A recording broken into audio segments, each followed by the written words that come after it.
team from falling off the track. Football is back, Jack. Whether on the ground or through the air, when the chips are down and you throw a prayer, when your team is primed and on the hunt, it's 4th and 10, you refuse to punt. When the shoulder pads and helmets crack, that's how you know that football is back, Jack. Let me hear you say, football is back, Jack. This high is wild and out of control, and we're gonna ride it every week till we reach the Super Bowl. Don't need no check downs, give me big hits and quarterbacks. If you say this game's the best, I'll say it's a gag. Football is back, Jack. Football is back, Jack. Football is back.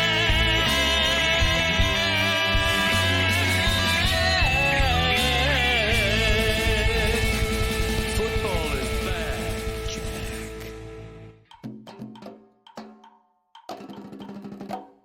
Oye, Pablito, what's good, bro? Mira que yo resuelvo. Fuck Billy Corbin. De pingao. Sinvergüenza. Cortaditos. Two colors. It's a guy who is blank. Prick. Mira, una colada que compré aquí. Por tu madre. I imagine it would be like, yo mama, por tu madre. Saludos. That's great to hear. ¿Cómo sentimos de los huracanes? Oye, los huracanes. La Universidad de Miami y los huracanes viven en el corazón de nuestra familia. How'd I do? Guess where we're doing the party? We're doing it at Bird Bowl. I love you, Miami! So no matter how you wrap it up in your fancy, happy music, I sit right at the center of what is blatant, obvious, and offensive cultural appropriation. I can't believe what I'm about to say. Zaslow looked great as a Cuban Theo yesterday, but Greg Cody somehow looked better. I'm not kidding you. If I put Greg Cody next to Akahachina, 12 beers in, and I say, Greg, just don't say anything. He is the coolest of the old Theos. He doesn't say anything. You don't know what's you don't know what's in his past, but he absolutely looks like a fusing right now of my grandfather and my uncle. He's bringing them back to life with the way that he looks. Greg Cody could absolutely pass as Cuban Theo better than even Zaslow. Is it the beard? It's the face. It's the entirety of the face. It's the age. It's battered by South Florida sunshine and the islands for 50 years. I don't know, Dan. The more I see Zaz, the more I'm transported into my childhood. Like, I know 11 guys that look exactly like that. Can we put them side to side, please? Send out a photo and do a vote of who looks more like the Cuban Theo, who's not saying anything at the barbecue. He's had too many drinks. He's sedated. He's been at this party this way every time we've gotten together for 30 straight years. Like, nobody knows him. He's super mysterious. He says nothing. He's just there for the drink and the smell of the pig that's dead in the backyard. He's el hijo de la tia abuela. And I'm like, oh, I don't really know him. My mom told me to be careful with him, that he's a little weird. Then I'm like, oh, I don't know. Nobody knows his past. He's never said anything at any of these parties. He just drinks, and there's pig there, and he's there at everyone, and he's family. I have one of these in my family. I'm not going to say his name to protect. Not innocent. We all do. But they were always like, hey, as a kid, they told me, don't go around him. Don't bring the kids around him. Like, we don't know what is going on. Not in that way. We just don't know what he's going to say. All right. We don't know what he's going to say. I'm not comfortable with the cultural appropriation. I also am not comfortable with something else that's happening because the game has arrived, all right? My phone's never done this with tickets before, ever. And former players already complaining that they can't get tickets. That former players, champions, are like, whoa, Miami does the big event giant. Miami always does the big event well, and this is the biggest of the big Miami events. This school mattering brings generations of bandwagon to the party. What do you mean Miami can just pay attention for 6 or 7 minutes and then gets to celebrate as the winners at the end because they weren't, too busy windsurfing all weekend to pay attention to the local football team that has always been a source of pride? I'm driving yesterday, and Stephen A. Smith is saying no manner of hugely objectionable things about the world that I wanted to comment on every 5 minutes for the last 2 years.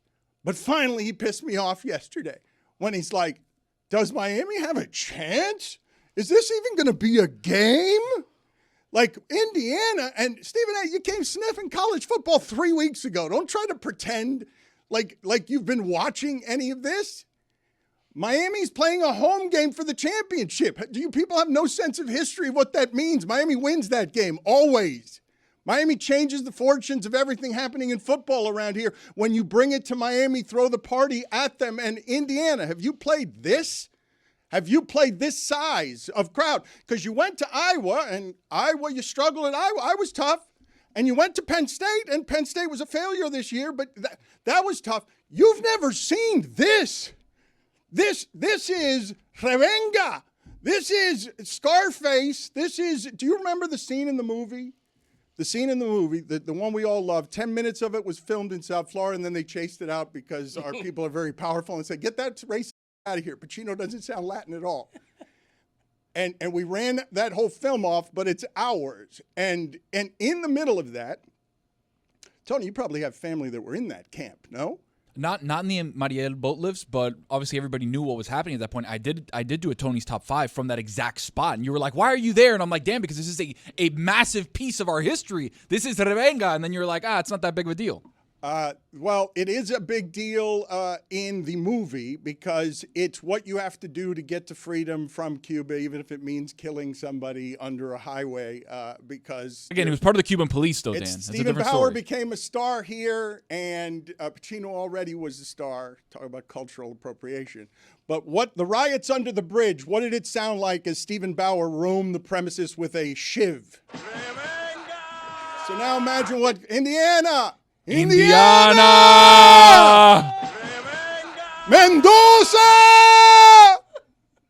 Fernando! Come on. That young man knows what he's returning to, right? He'll have a lot of people there. That's why it's a home game for him as well as it is for the Hurricanes. I want to give all the glory to God. That's part of the reason why the point spread is an insult to the Hurricanes. It's an insult. The fact that it creeped up over 7 points, that's an insult. Mario Cristobal's playing that, man. He's playing it all week long. He was playing that when they were favored. Well, he was going into meetings saying, they think we're going to lose by 1 million. How this gift is what I'm legitimately asking you guys. Mike keeps getting tired of me talking about the context and the history of the program. But when it comes to feeling like the U is back, you've been fighting for something, how in holy hell am I living in a universe where the world has made Miami an overwhelming underdog to win a home game in Miami? In what world? Like I understand how many people would look at the last two games and just say Indiana's going to ransack everyone. They're undefeated. It's hard to go undefeated. But have you no sense of history when you think of every time the championship comes to Miami to be played by Miami, by a Miami team you know that's as good as this one, that has pros on the field, that Miami team wins at home against everybody who's ever played college football, even the very highest of the sport, which Indiana hasn't been except for the last 5 minutes. So I need a little bit of help with this because I was too young. I'm pretty sure the Canes, 3 of their first 4 national championships came after wins in the Orange Bowl, right? 3 of 5. Okay, yeah. 3 of their 5 right, were but at 3 home. of the first 4, from 83 to 91. And I'm curious, I feel like back then those games in the OB was probably 90+% Canes fans. That's not going to be the case for this game. It's a home game, but it's going to be closer to 50-50, right? You would imagine. I mean, that's what the national championship game in a neutral site is supposed to legislate. Basically, 25% allotment goes to the Miami Hurricanes, 25% allotment goes to the Indiana Hoosiers, 20% goes to corporate, and then the remaining percentages go to the primary market. And as we've seen, some of those tickets already got snagged up, and you're getting insane prices. I got a plan for today, by the way. My phone has never done this. My phone has, what it is presently doing, my phone has never done outreach from all over the place to get tickets to this game. Call them schnurrs. You know the seats that I sit at usually? I don't have access to those Golden Cane seats, obviously. Do you know who's going to be in your seats? I know what they're going for. No, but like who? Like it's, I don't know. It's some major corporate sponsor. No, right? but like it's 6 figures. It's what those seats are going for just for this game. Wasn't Mark Cuban saying he wanted a discount on the tickets? Struggling. Yeah, he was talking to Connor Stallions. Weird. The other thing at the center of this that makes it so fun is Miami, all of Miami can bandwagon around the big event. And this part makes me smile because of just how ridiculous it is. The Cubans never get to feel this about their guys in sports. The Cubans always are fighting to maybe be a reliever in baseball or even pitch in the World Series, but they never get to be the star of the biggest football game in America's sport. Never, ever do the Cubans ever get to feel what they have in this game, which is, are you me? The coach and the quarterback went to the same high school. And it's in Miami. It's crazy how the stars have aligned. It's insane. For Indiana to be here with a Cuban quarterback that went to Columbus, the same high school as that Cuban head coach of the Miami Hurricanes, to be playing a national title game in Miami, Florida, you couldn't write a better script. This never happens for us. And that's all I was saying the other day at the mural. This never happens for us. Cuban kids don't get to turn on the TV and see kid that went to Columbus. Oh, that could be my cousin. A guy that went to Columbus that went through all the stuff that your parents went through as second generations in this country. We never get to see that on TV, right? Now we get to see it live and in color for the biggest stage. Indiana, Bego por ti! That's the weird dynamic about this game. If this was Ole Miss against Indiana in Hard Rock Stadium, Mendoza and Indiana would be the team. They would be worshipped. Mendoza would be worshipped in South Florida this week. But because it's Miami, there's no losing team here. If I look at it neutrally as a journalist, there's no bad story to write off this game because it's two wonderful stories. My thought, though, placing all of those elements in front of you, not even just the Cuban parts of it, like, what's the context in the last 50 years outside of the first time they played Nebraska, the first championship they won, because Tom Osborne went for 2 when a tie would have given him the championship. Yeah.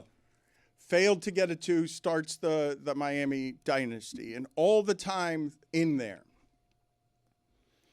When do I get to make Miami, after all this excellence, this kind of underdog where Stephen A. is asking whether this can even be a competitive game? Yeah. When it's a game in Miami, and if that's ever happened, we've seen the very beginning of this didn't quite have all the pros that when it was Portis and Gore and McGahee in the same huddle, or the secondaries, Sean Taylor and Ed Reed. This isn't that. This is not that. They do not have all the pros on one team. But the idea that this team is here, this program is here, and you've seen physically what they've done to the last 3 teams they've played, in what world is that a touchdown underdog viewed by America to not have a chance in the game? The world in which Indiana has won their 2 college football playoff games by an average of 34.5 points per game, Dan.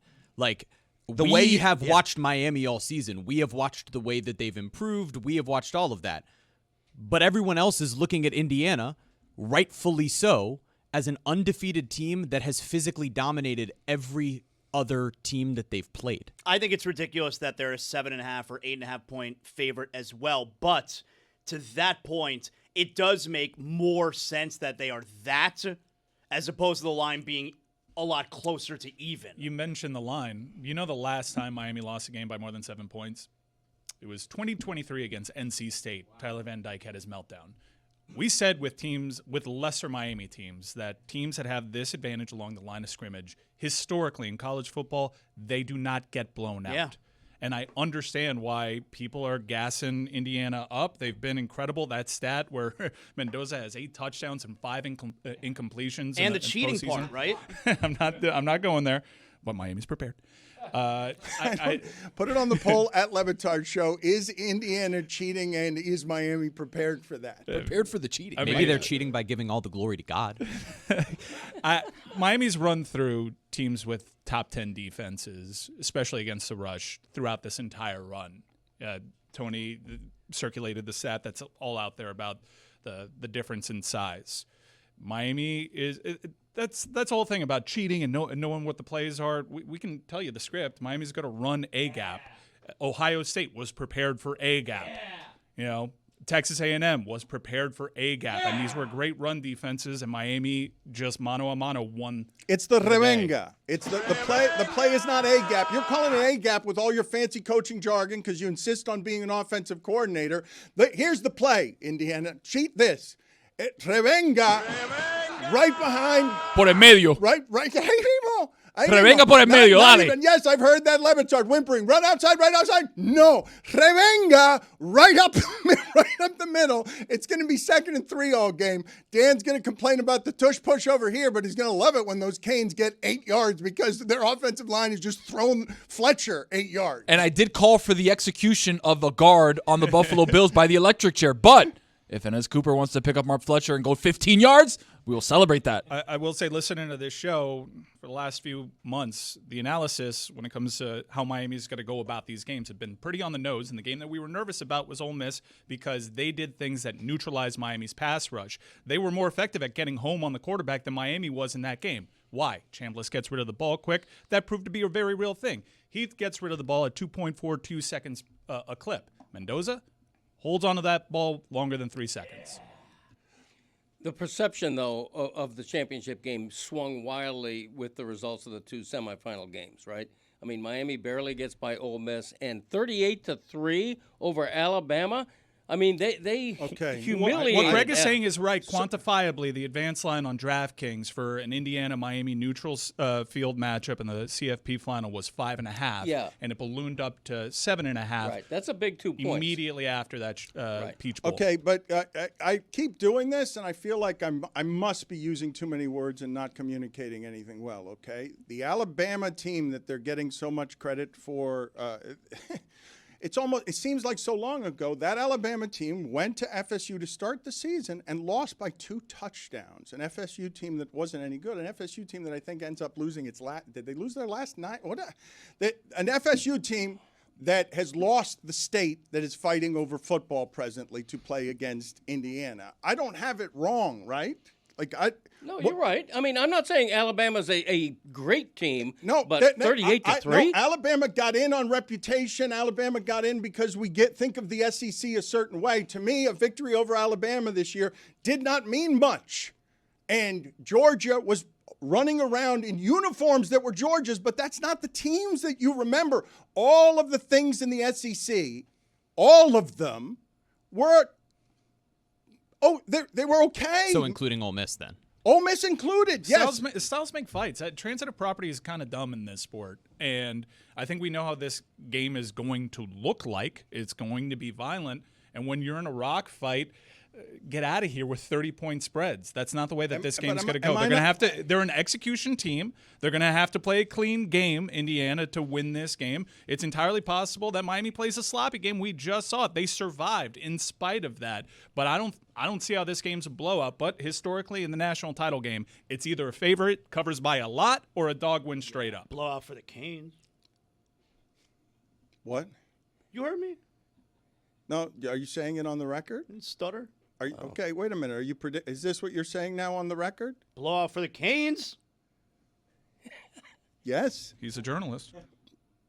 What you're predicting, you're on the record now as you're Zaslow, ESPN college football game analyst. Your predictions hold, embargo, bake all week, and then you unleash them at the end of the week, and it matters what you say. Sometimes I can't wait. Okay, so this is premature prediculation. Here's how this one's going to go. 90% of the betting public is going to keep listening to the Stephen A. Smiths of the world and keep hammering Indiana. Yes. Minus 7.5. That line will probably balloon up to close to 9. Good. Keep doing and then, before kickoff, that line is going to steam down 1.5 to 2 points. And then you're going to know because they know. Yeah, that's when the smart money comes in. 2 days before kickoff, that line's going to drop below 7. And that's not a prediction. That's a spoiler. Smart I am money's sitting pretty. Smart money's right here. Put your life savings on the Canes. All right. There you go. So are there T-shirts here? Then you're gonna know because they know. Like there's a gambling T-shirt Seems there like a anywhere. bad shirt. Does it seem like a bad A shirt? Bert.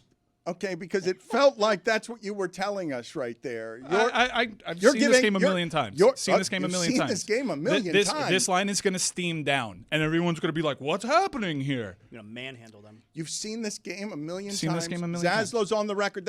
Okay. So on Tuesday. Yep. Do I look like I'm effing around? No, you do not. I will get with Greg Cody here and get his thoughts on all of this in a second. But we really are going to have, annoying as it is, a week of build-up to this funny Miami event. And Funny? I mean, the business of sports is such that 5 years ago we weren't paying anyone, and now it's salary caps, and can your $21 million payroll beat Ohio State's $21 million payroll? All of this, like just to see the finances of this result in Miami in 4 years, Cristobal and Columbus buying their way into business. They got a life wallet guy over here who's a bogus billionaire, and it starts with they sort of fake their way into, program is on its last legs here. Program's hurting. Program hasn't mattered in 20 years. Oh, they squandered all of it. Can Columbus go get us $90 million for Cristobal? Why Cristobal? He failed at FIU. Why would you do that? That's idiotic. $90 million for Cristobal. Fixes it in 4 years. Plays in the championship game. They won their way to the top of the business. Why do I think that's funny? It's weird. I give you that. But Cristobal proved himself at Oregon. I mean, it's not like he didn't have a track record. Greg, this doesn't get to happen when you think of the people who win championships, okay? They don't get to be this guy. They don't get to be the guy who had to climb his way up through FIU. Never mind the Cuban part of it. Who's still got the balls to go on television at Saban because he's worked with the best and now bosses around Jason Taylor. Bosses around Jason Taylor. I bet you if I talked to Jason Taylor, he'd tell me right now he's a little scared of that crazy Cuban. Legitimately scared of him because he's a lunatic. These guys typically don't get fired at programs like FIU. For Jason Taylor, Hall of Famer, to say, I'll get to coaching by being the guy who coaches your defensive ends. Yes, because I want to learn from this rabid Cuban. I want to get a shortcut to coaching here, learn Miami style. Oh, this guy ran FIU's business. How'd that get into a bowl game? Oh, then he got to run Nike's business. Oregon's still trying to be as relevant as they're still trying to do. Yeah. Rest assured, coaching defensive line for several years under Mario Cristobal is no shortcut. Look, man, Lane Kiffin ran away from Saban. Cristobal got in a 4-point stance and let's go, Saban. Yeah. Give me some more. I'll eat your eyebrows, Saban. You trim your eyebrows. I admire Cristobal. I think he's real. I think he's a real guy. I think when he uses words like relentless and violent as a style of play, he means it. I think his players have bought into it. That part's funny, isn't it? That every interview he does, like for sure, right? If I could get betting odds, the pregame interview, he's going to say the word violent. 100%. Yes, the word, whatever the question is, the answer. One of the words, if I could take bets on this right now, we're going to do a live stream during the championship game, and I want to figure out how to be able to somehow do bets on this. For sure, in the pregame, the betting odds would be favored to say, whatever the question is, Mario Cristobal will bite it off in one sentence, and that sentence will have the word violent in it. If we're playing a drinking game, the first-round draft pick is violent. That's my word. Let's play the drinking game. Let's do that on Monday night during our live stream. Mass kicks ass. That's going up against sweet local kid Fernando Mendoza. I've never seen myself in an athlete more than Fernando Mendoza. Oh man, I'm just noticing your shirt right now. You're what are you doing wearing that? No, this is absolutely the most I've ever related to an athlete. That representation of a Cuban athlete from South Florida, the starched all the glory to God smile on my face, like that's the way I always approach the game. I'm going out there, I'm working hard, I'm playing for my teammates. It's the name on the front, not the name on the back. Fernando Mendoza, thank you for representing Cubans like me. How we doing here? If you shave, he would look like Mendoza if he shaved. It's not a bit, by the way, audience. Jeremy is Cuban. But what are we doing? They made it to the national championship game. You're going to just keep going until the very end, just doing this thing? whatever it is.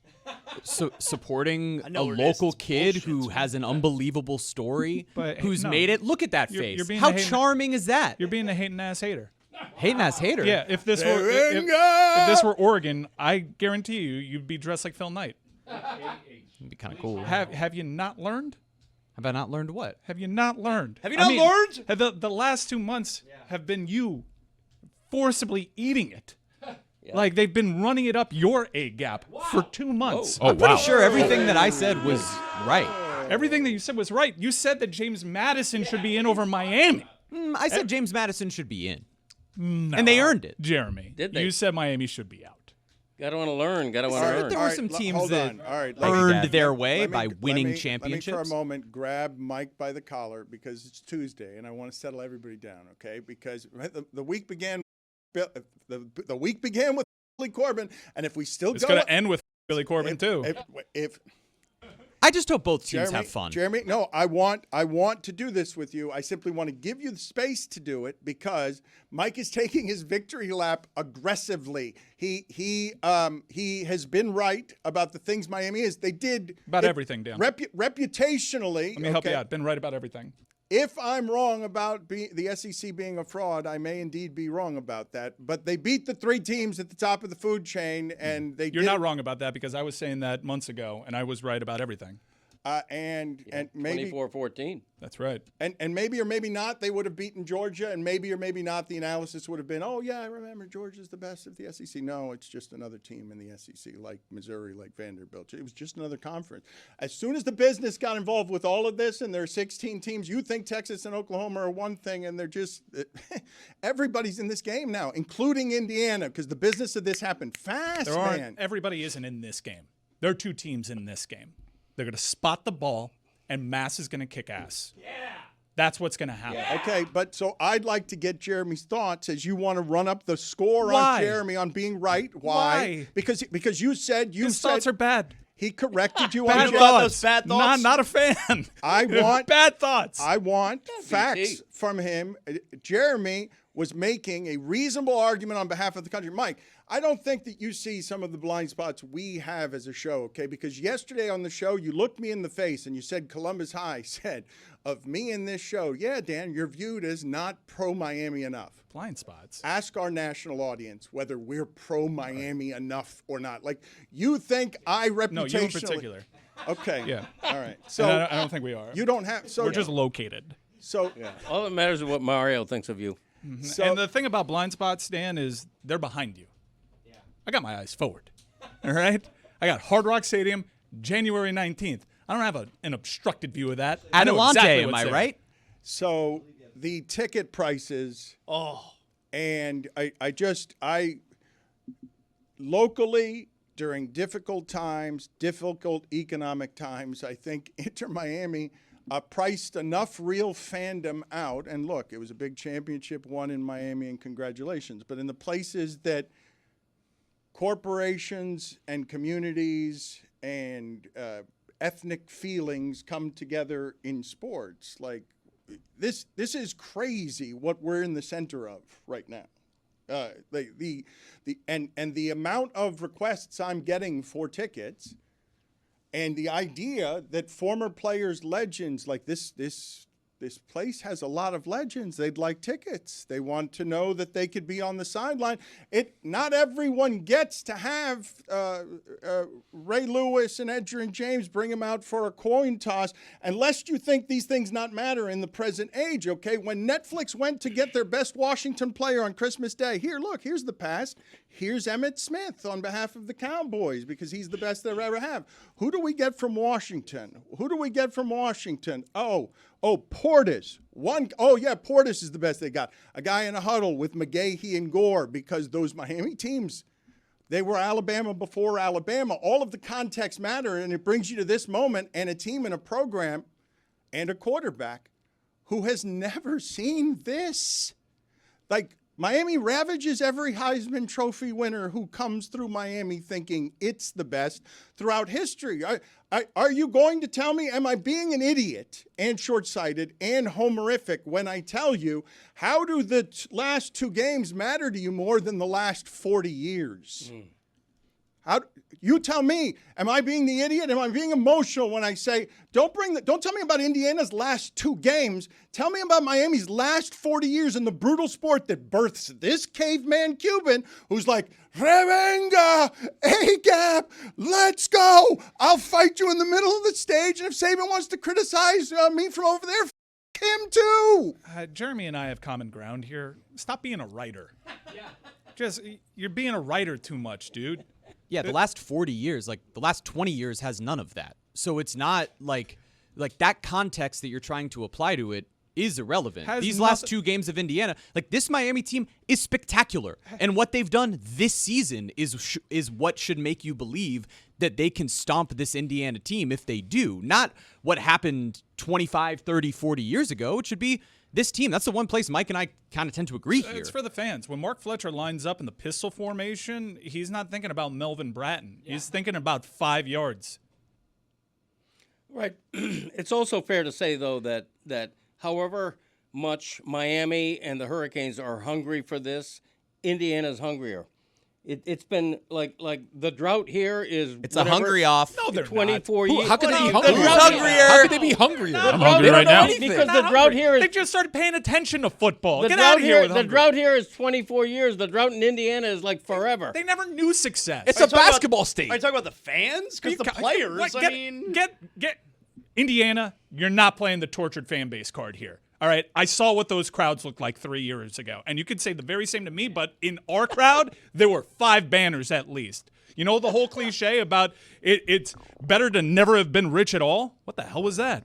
Someone's tummy. Who's hungry? Dan? Oh, it is a hungry off. It is. This is good. It's a hungry off. It's a hungry off. That's Let's what we find distracting sound. Who wants it more? Let's see who's hungrier, Indiana or Miami. It's just like we were there. We tasted it. And we've been a joke for 20 years. Like, this is fun. I'm not saying that you don't want it. I'm just saying your torture is, I don't like it. Stop it. I do like, though, it is a hungry off. That's what just happened. Look, you guys all just turned on Greg Cody. You turned on him. It's okay. Greg, no, is it okay? I got alligator skin. Greg come at me. Greg Cody volunteered for America, and you all chewed his face off. He espoused the opinion of Indiana's the hungrier team. And you guys rejected it, and you said, no, we're hungrier. And now we have, and Chris, don't push Chris off of this. He's right to do this to you. We have a hungry off. You think you can do a better game show than that? Do you think that you can do a better game show? Matter of fact, I do. I don't believe you can. I think we will. That's the sound of dancing swords right there. I think we will. I dare you. No, look. I want to do a hungry off as a game show now. You're promising me that later in today's show you could do something better than a hungry off, because that's where I want to go right now with Chris Cody. And you've been aggressive, and you've been aggressive for 2 days, and the victory lap has started with you being super arrogant. I can promise that we will raise expectations and fall well below them with our own game show. I do think it's funny that we're taking victory laps just by getting to the championship game as opposed to winning one. You mean going? Like we spent the whole week doing it. No, I am a little bit, because Miami has beaten Notre Dame, Ohio State, Florida State on their path to this very game. Who's Indiana beating? A game in a tournament that they said Miami didn't belong in. The same people that are saying that Miami doesn't have a chance against Indiana, we're saying that Notre Dame would beat Miami had they played again, because Miami lost to SMU and Louisville. Yeah, I'm going to enjoy it. I got a couple more days to lock in and get in game mode, but excuse me if I feel myself and my head coach and enjoy being right for the last few months. I'm just because glad I've been in hell. You got the opportunity in a new version of a playoff where the teams that never would have made it before get to make it now. Congratulations. I'm excited for you. It's cool. Your team got hot at the right time. You're it's not cool. happy for me. Nobody I believes am. Jack over here. Jack doesn't know. Jack. I literally almost took off my shoe and threw it just out of instinct. Please make this character on the show. Please make. I would like to hear at some point from Jeremy as only Jack. Okay, the character Jack is the only one I want speaking to me. You guys are. Jeremy shit. You got. That was your actual stomach I just heard. No, it couldn't have been. It couldn't Greg, have been. I mean, we can't hear you talk. No, unfortunately, our audio's not good enough in here. But comedically, I'm telling you, that was perfect. The stomach of Greg Cody just made the coffee sounds. And, Greg, you've eaten nothing today, correct? Dancing swords is what we call that. I heard your stomach. Pardon me. I wanted to do a Hungry Off. I do think it would be funny. It seems like it's something that would delight Chris Cody. The idea, though, that we're looking, you guys are sort of rejecting the entire history of this. To me, I know about the now. You're focused on that. I'm focused on Indiana. But okay. But you don't believe at all if you're buying a coach to instill the culture of whatever the culture is that he learned from Jimmy Johnson to be a man who devotes his life to winning a championship in this sport, okay? Like, this is all story. It's all tapestry. I understand. But like you say, this matters so much to Mario Cristobal. To come to a program where you know what the standard is, it's higher than ever that Cignetti ever had. Indiana has never been this. I don't know how many years they've been playing football, but it has not been with this as its history and its bones. It doesn't mean anything if Mendoza completes 85% of his passes for 3 touchdowns and they drag you. But I'm not just telling a story here when I say Mario Cristobal has been here and he's been teaching these people about how he's been here, and that's the job he was paid to do. And he devoted himself to it, to be heir to Jimmy Johnson and these things. So if he's the man you think he is, and you know how he cares, it's not irrelevant that Mario Cristobal is like, what do you mean Cignetti thinks he's better and cares more about this than I do? What do you mean he's the highest paid coach in the game when with $90 million in 4 years, I built this and now it flexes on you. And now it's a gap. You tell me that means nothing? Afterwards, it might. He's singularly focused. He's a psychopath about this. That's for other people to do. Like, he understands it. It certainly made Mario Cristobal who he is. He knows what the standard is. He will not rest till Miami reaches that standard. But it doesn't. He's not an ego monster like that. I guarantee you. He's a very peculiar dude in that way. He's just so singularly focused on making tackles, building trenches, like talent acquisition. He's weird. This episode of the Dan Le Batard Show is presented by DraftKings. DraftKings, the crown is yours. And the argument on the other side, simply enough, is that Indiana has a plus 473 point differential this season. That's the best of any team since 2019. Clemson haven't lost a game and have dragged the two most recent opponents. And there's plenty of sound now in the library for how laughable it will sound if indeed you are right, America, that betting line is not disrespectful. It's where it should be. The money tells you where it is, and the money says Indiana on Miami's home field is a 7.5 point favorite. You understand why that's funny to me, correct? It's funny because history. Yeah, you followed this sport. Indiana is the second most losing major program ever. Look, don't get it twisted. If Indiana does what the sports books say it's supposed to do, which is come down here to Miami and win this game that they're a 7.5 point favorite in, Indiana can lay claim to greatest team of all time. No team has ever gone 16-0. You mentioned the point differential. You mentioned they slayed the defending champion in the Big Ten championship game. They've gone through Alabama. And to do it against Miami, who's gone through its own murderer's row in Miami, I know that they don't have the talent of Jamar Chase or Sean Taylor and Ed Reed, but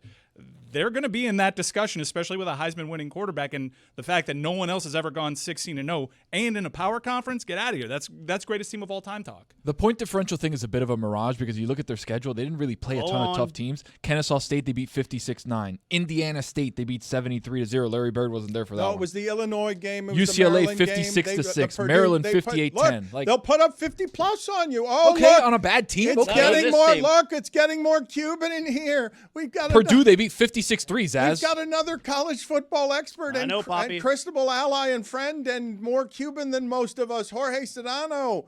Is this indeed Jorge Sedano Miami style or is this Hollywood George? No jodas, Dan. Yo estoy aquí de Hialeah, ¿ok? Yo estoy aquí de Hialeah.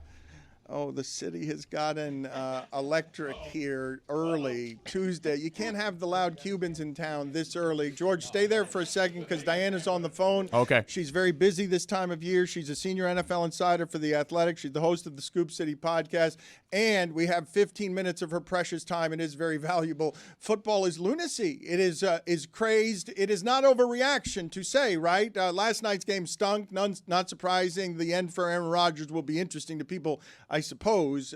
Best I've ever seen, 4-time MVP, collapses, wheels fall off at the end. Tomlin hasn't won a playoff game in 8 years. Bored by that team, bored by everything happening there. 8 years, you're exactly the same team. I'm really happy that Mike Tomlin is as great as he is. It's an amazing tribute to his stability. But they are the same team every single year. They've had 3 coaches their entire history. That team is not good enough, and their season ended the way you figured it would, with a defense that is championship worthy. We understand. Thank you for being with us. But Denver and Houston have defenses. Which is the better defense?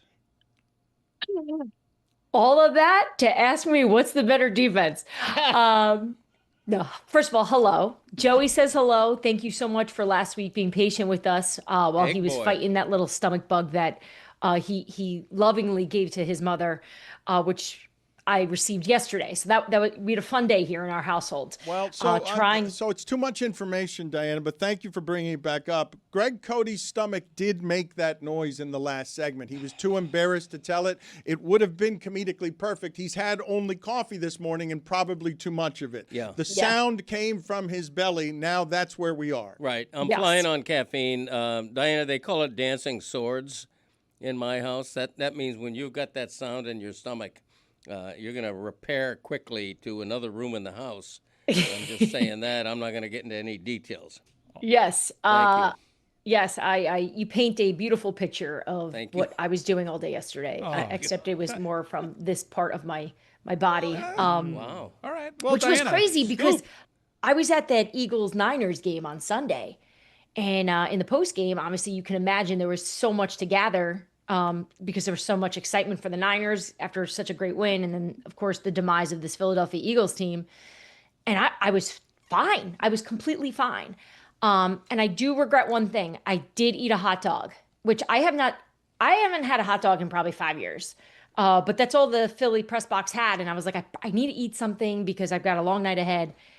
And I drove home and it was like a 2-hour ride. And the whole ride, I'm like, something's not right. Yeah. Something is not good here. Dancing swords. You never want a stomach bug. But if you're going to pick a time to have a stomach bug, we all agree, post-holidays. Yeah, you're kind of rooting for that. Not terrible. Okay, take it easy. Do you think it's worse to have the stomach bug as the driver or the passenger? Because I kept thinking, I wish I was in an Uber right now because I could open the window, I could breathe. I mean, I guess I could do that while I was driving, but I would pull over like, I don't know, every 15, 20 miles and just like on the New Jersey Turnpike and just be like, okay, we got this. And like the self-talk is incredible because you just don't want to because I knew if I lost it, what was I going to do? Just stay on the side of the highway at, midnight, 1 a.m. But I was able to toughen it up and I got all the way home. This is great stuff. Only here can you hear Diana Rossini talking about pinching a loaf. Yeah, thank you. That's the exclusive domain of everything we're building here. There was plenty of football to talk about. I want to talk about the Eagles in a second, but you will forgive me.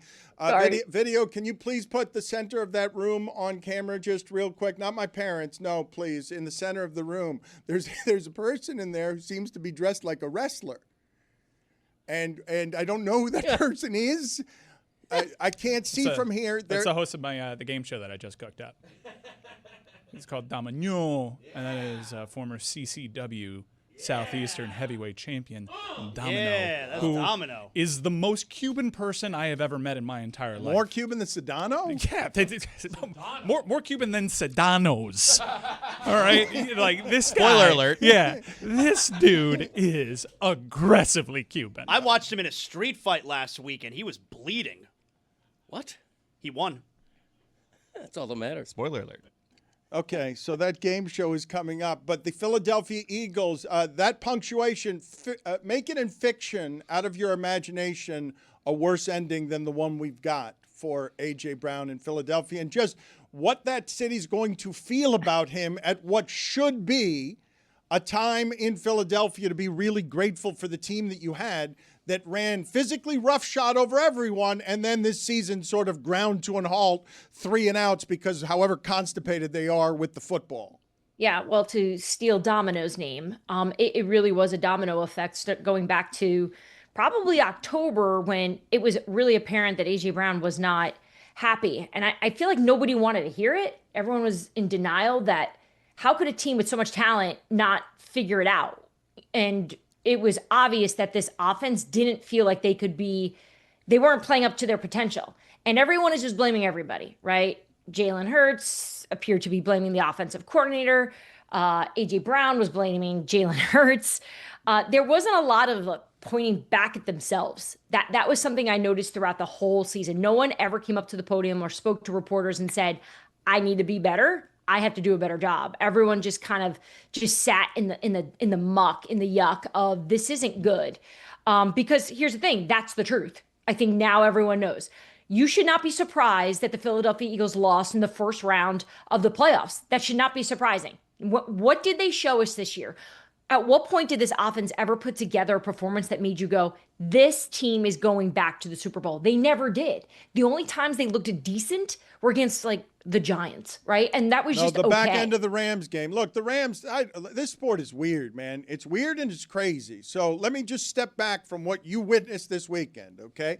Okay. The dogs, okay, all of the underdogs, the Chargers end up collapsing at their end because their offensive line shouldn't have been in the playoffs. All the other underdogs either won or covered. The league is that close. And one of the games has, in the Rams, what I believe to be the best team in the league, only lose if they have 3 turnovers. Going to beat Seattle, except they could have used that rest, and that game needs to be at home. And they might have thrown away their season because they're a 5 seed because they lost 5 of these close games. They played Carolina, worst point differential history of the league, fighting for their life in the first road game because of how hard all this is after an extra game and all these bodies are broken.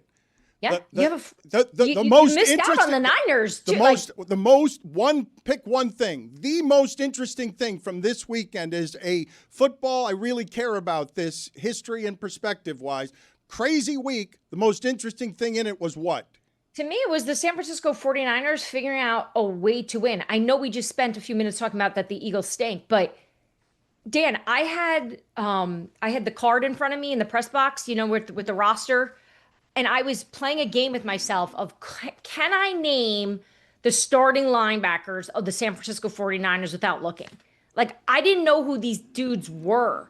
And we're in the playoffs here because they've been able to just piecemeal. Yes, Kyle Shanahan has been brilliant. Robert Saleh was brilliant. The Philadelphia Eagles were out-coached on Sunday. So I've always thought the Niners story was kind of cute. Look at these guys. They're playing with passion. They're playing with heart. They're finding ways to win. But I didn't think they'd be able to make it this far. So to me, that's been one of the best stories in football. This is a team that's been decimated. It's interesting to hear you say that because empirically that sounds right in the value of things, right? How does San Francisco, even though all of its best players are hurt, how do they go and dethrone the most physical team and the defending champion, and they lose Kittle during the game? How, year after year, do they physically get to this point when they should have broken 3 times this season? How are they with Seattle as an organization and with the Rams when physically this whole thing should have been ground to dust? You would agree?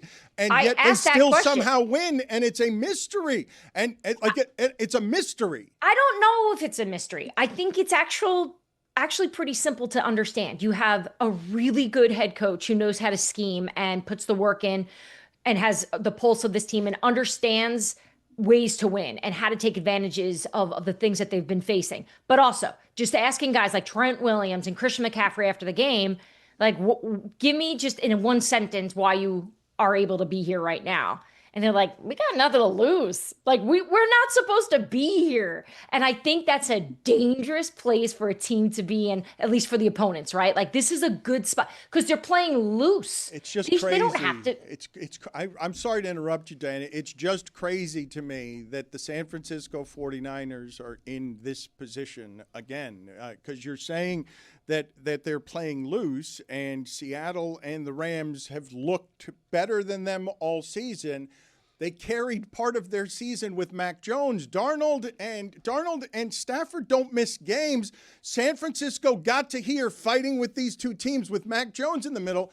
That's if you're basically telling me empirically that they have a coaching advantage that is seismic between whatever number 1 and number 2 is in this league. That it's not small. It's like people don't understand the difference in value there. Yeah, And look, he is definitely going to be up there for Coach of the Year. We turned in our nominations last week. I think it's going to be neck and neck with Vrabel. I'm interested to see what the voting is going to wind up being, because obviously you can give Mike also tons of credit for what they're doing with this Patriots team. But look, and the reason why I leaned towards Vrabel when I was discussing this with some people, I think just when you look at what they've done, how they've bounced back from what they were last year, and it's not like Drake May's got these incredible pieces around him either.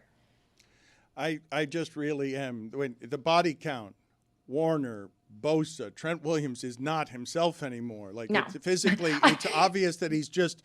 Of course, the game is going to physically break all of them. Kittle goes down during the game. Purdy's Mr. Irrelevant, last in the draft. Pearsall's been shot. And he missed less games. Played with a bullet. Played with a bullet immediately. I embrace my stupidity pretty comfortably at this point. And so I've known Trent for years. I covered him in Washington. And so we kind of like came up together. So he's one of the very few players that when I see, it's just like a really genuine conversation of catching up. And so I see him and my brain's going 100 miles an hour because I got a million things I want to do and see and talk to, and people I want to talk to. And I'm like, hey man, what's up? I'm like, how you doing? You guys are great. I'm like, how you feeling? And he just like in the like coldest look was like, not good at all. And I was like, what's up? He's like, my hamstring. I'm like, yeah, but you're active. He's like, I'm active because I have to be. It's the playoffs. So I saw him after the game. I was like, how's that hamstring? He's like, not great. Okay, Diana, probably, so to your point. Okay, but you're sitting here, you're grinning maniacally at the toughness of this human being. Can we just, for a moment, examine these incredibly strong people, human beings, are breaking each other every week. Trent Williams has been the best and the strongest among them for many years. He's part of why San Francisco is so good, and while Shanahan can look that good, he's been physically dominant forever. Of course, that's going to break his body. It's going to be totally broken, and now he can't play anymore, but he's on the field. Warner and Bosa are in the box, and they don't have anyone out there except Mr. Irrelevant. Ayuk's not out there. Like, it's not, they don't have players. Fred Warner's trying to get back. They're not going to open the practice window this week, but if they can get past Seattle. No, he's not going to get back with a he's been, the buzz is they're trying to get Fred back. No. So then you have this, then you have in the second quarter, George Kittle goes down, and I mean, everyone can see it on camera what happened. And so The Athletic had sent like 8 reporters there to the game. So I was sitting next to Mike Silver, my colleague. I'm like, I'm going to go to the tunnel and see if like anything happens, because it's George Kittle. Like, he's incredibly magnetic and he's got such a big personality. And he doesn't strike me as a guy that's going to get injured and just like put a towel over his head. So I went down to the tunnel and I see his wonderful wife, Claire, and Jed York, the owner, just walk in there, and they look miserable for obvious reasons. And so I'm just about to walk off, and I see a guy that I'd seen on the field that worked for the Niners, and he had a tequila bottle under his arm, and he went into the locker room. And I didn't want to make assumptions, but it was pretty obvious that that tequila bottle was for George Kittle. And it turns out that they took shots and they basically just drank their heads off at halftime, or at least through the game, because he was so miserable. And Jed York had walked in there and was like, hey man, can I do anything for you? And George is like, yeah, can I get some tequila? So after the game, all the players went in there and they see George, and he's like hammered, and he's like, let's go. And everyone started taking shots, and that bottle was on the floor, empty, obviously. So it was quite a celebration in a locker room that, from a team that wasn't probably expected to knock out the Super Bowl champs. Slay that giant on the road, Mac Jones and Mr. Irrelevant again, without their receivers, now without their tight end. It's lunacy. It doesn't. Philadelphia, to me, wherever it is, I understand that Philadelphia gets emotional about these things, but there is no shame in being dethroned by that thing, which is represented the elite. There is shame. I disagree. You are more talented. You are naturally more gifted on your field, right? And that's credit to how they structured this team. You've had the luck of very few injuries outside Lane Johnson, right? You are the better team on the field. Everybody knows that, based on who's able to play. And you let that slip away. You let a team that wanted it more knock you out at home, at the link, coming off a Super Bowl. That's embarrassing. Against a San Francisco team that had just gotten its ass kicked by Seattle in a really meaningful game. What was it, 16-3, 19-3? 13-3. Well, the Seattle defense can ransack you in the spot this weekend, Diana. Every team that's ever had the kind of rest Seattle has wins this game. And the only reason people wouldn't believe that they'll win this game is Sam Darnold. It is 2 words, and people won't make it about more than that. We've seen Seattle. Shanahan's brilliant. Seattle in the game for everything, before the games for everything, ransacked him. Like, Shanahan's never looked that bad. Shanahan, coaching genius. Yep. Didn't matter that he'll beat you with Darnold. McDonald to beat you, he'll be 15-2, and he'll beat you on the road with Darnold. And he'll beat you on the road with Geno Smith. That's what's happened twice, correct? I am not going to sit up here and say the San Francisco 49ers are going to beat the Seattle Seahawks. I can just tell you, if a team that is going to continue this mentality that we've got nothing to lose, with maybe the carrot of a return of Fred Warner in the corner with a motivated defensive coordinator who's trying to get a head coaching job, is basically just putting on a display of his own talent and skill set as a coach.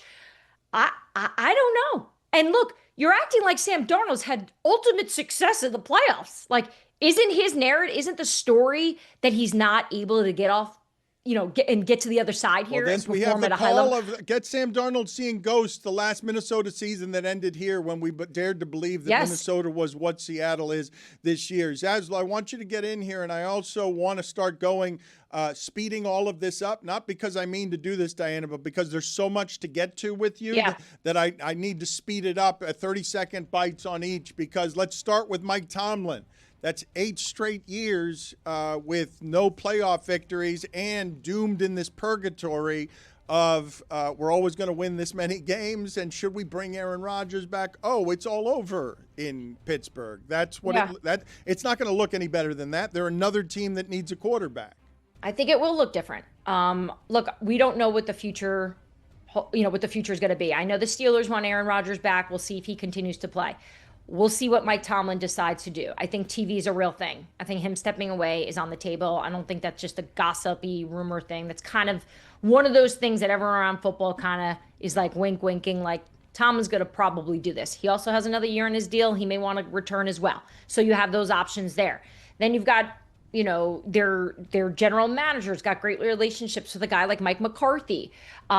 We'll see what happens if Tomlin does step away. Where are they going to go? Because, guys, look at this coaching cycle right now. It's out of control. I can't even keep track of how many people the Titans are interviewing right now. Okay, Diana, look, so I know there's a lot here, and I am gonna tighten you up. This is going to be right here. This game,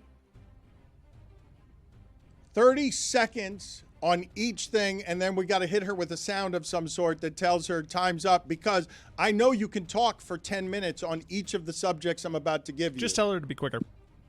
Thank you. Guys, I could be you quicker need to be while quicker telling too. you. Yeah, faster. I don't understand why you guys want to speed me up. If I have good information, you should slow down. That's exactly right. What I'm giving you. Short like this is, attention I'm span. not the person to speed up if I'm a football fan. Wow. I'm the one you go, hey, stop talking and let her tell you everything she knows. Slow down, Evan. We have to wrap. No, I'd say the 30 seconds. All right. Well, your show. Let's not fight over this. It seems as though there was a report that teams are just going to ignore Marcus Freeman and still try to talk to him about these head coaching vacancies. Yeah, I think Marcus Freeman is still going to be a guy that people keep an eye on. They want him. I just don't get the idea or thoughts or information that Marcus is actually going to do it. I don't think this is the time he wants to do it. We'll see, though. Diana, did the Packers win or did the Bears lose? The Packers lost. That was like 15 self-inflicted wounds. Credit to Caleb Williams, who figures out how to win in the fourth quarter. What a 9 sucker fourth quarter move. wins. But I just think Green Bay collapsed. Man, I'm embarrassed now. Diana, is that little kid right? Does Kevin Petula need to be flipping burgers? Brutal. Yeah, it was really bad. Brutal. That little kid. He was electric. That little kid is the symbol of Philadelphia. They need to make him the mayor. I think, I don't know if he's going to be flipping burgers, but I think they're having serious conversations about the future of Kevin Petula there. I do not think it would be surprising if they decide to move on from him. That was so bad, Zaz. Zaz, we're going writing to it cover down. that one in the post show. We're I'll writing tell it you that down. right No, we're now. going to cover it as soon as she's off the. No, yeah. Bears lose. No, A mid-segment meeting. I'm going to hear that replay several times. That was bad.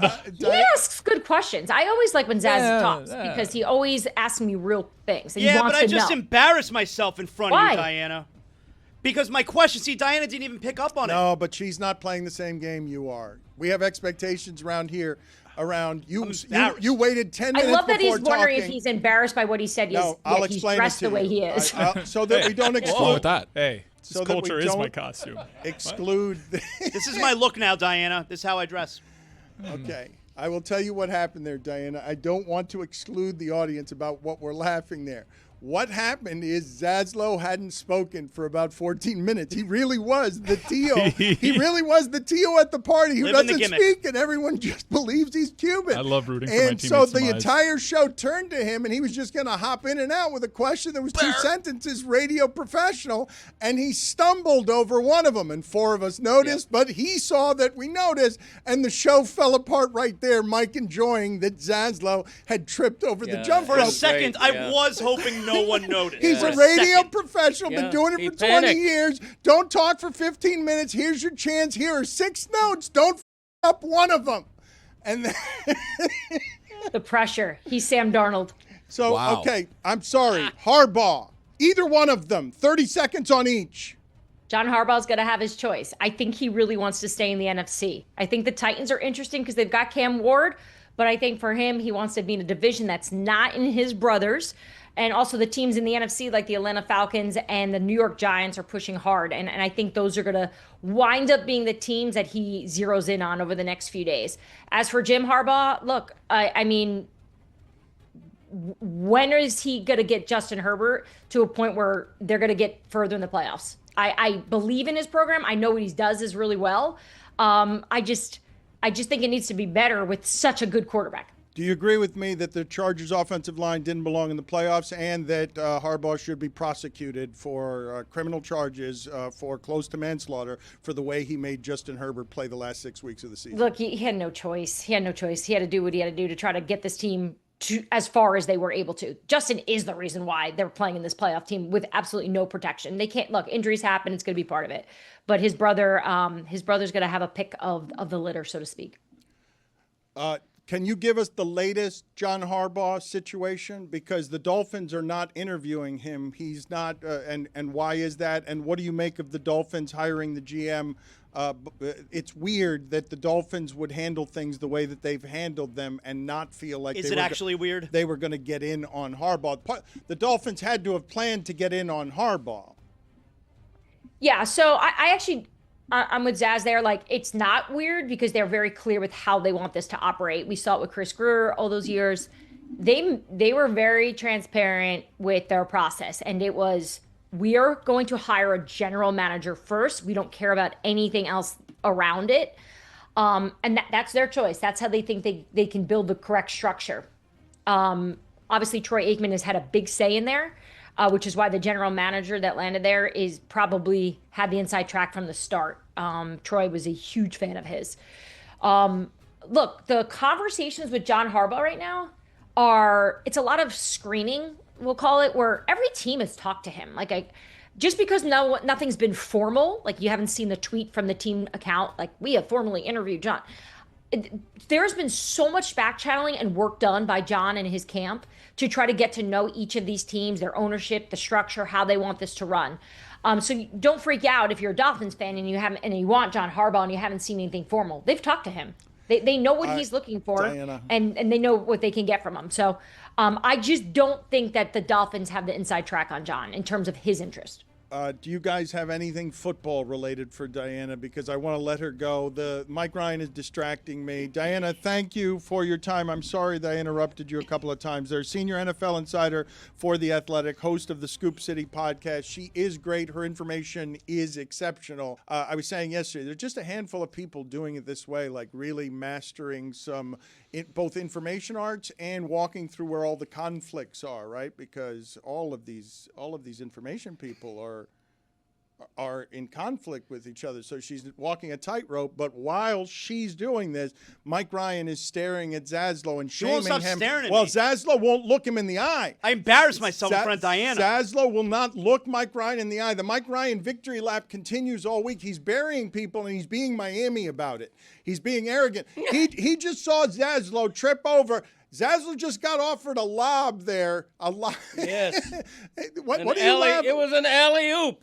Zaslow had an alley-oop, Wow. and instead it turns into a career low. What an embarrassment All for of a sudden, you got a lot to my say. friend Zaslow over here. Wow.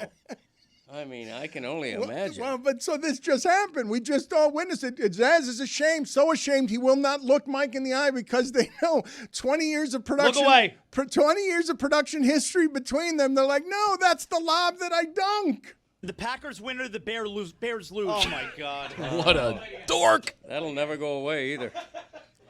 You heard like I stumbled the Bears part because mid-sentence I realized I had it backwards. The Packers win or the Bears lose. That Bears was plural. Yeah, I think it's a pretty good. I think it's a pretty good explanation for what happened at the end of that Packers-Bears game. The Packers win or the Bears lose. Okay, so look, that is what happened. That is the correct.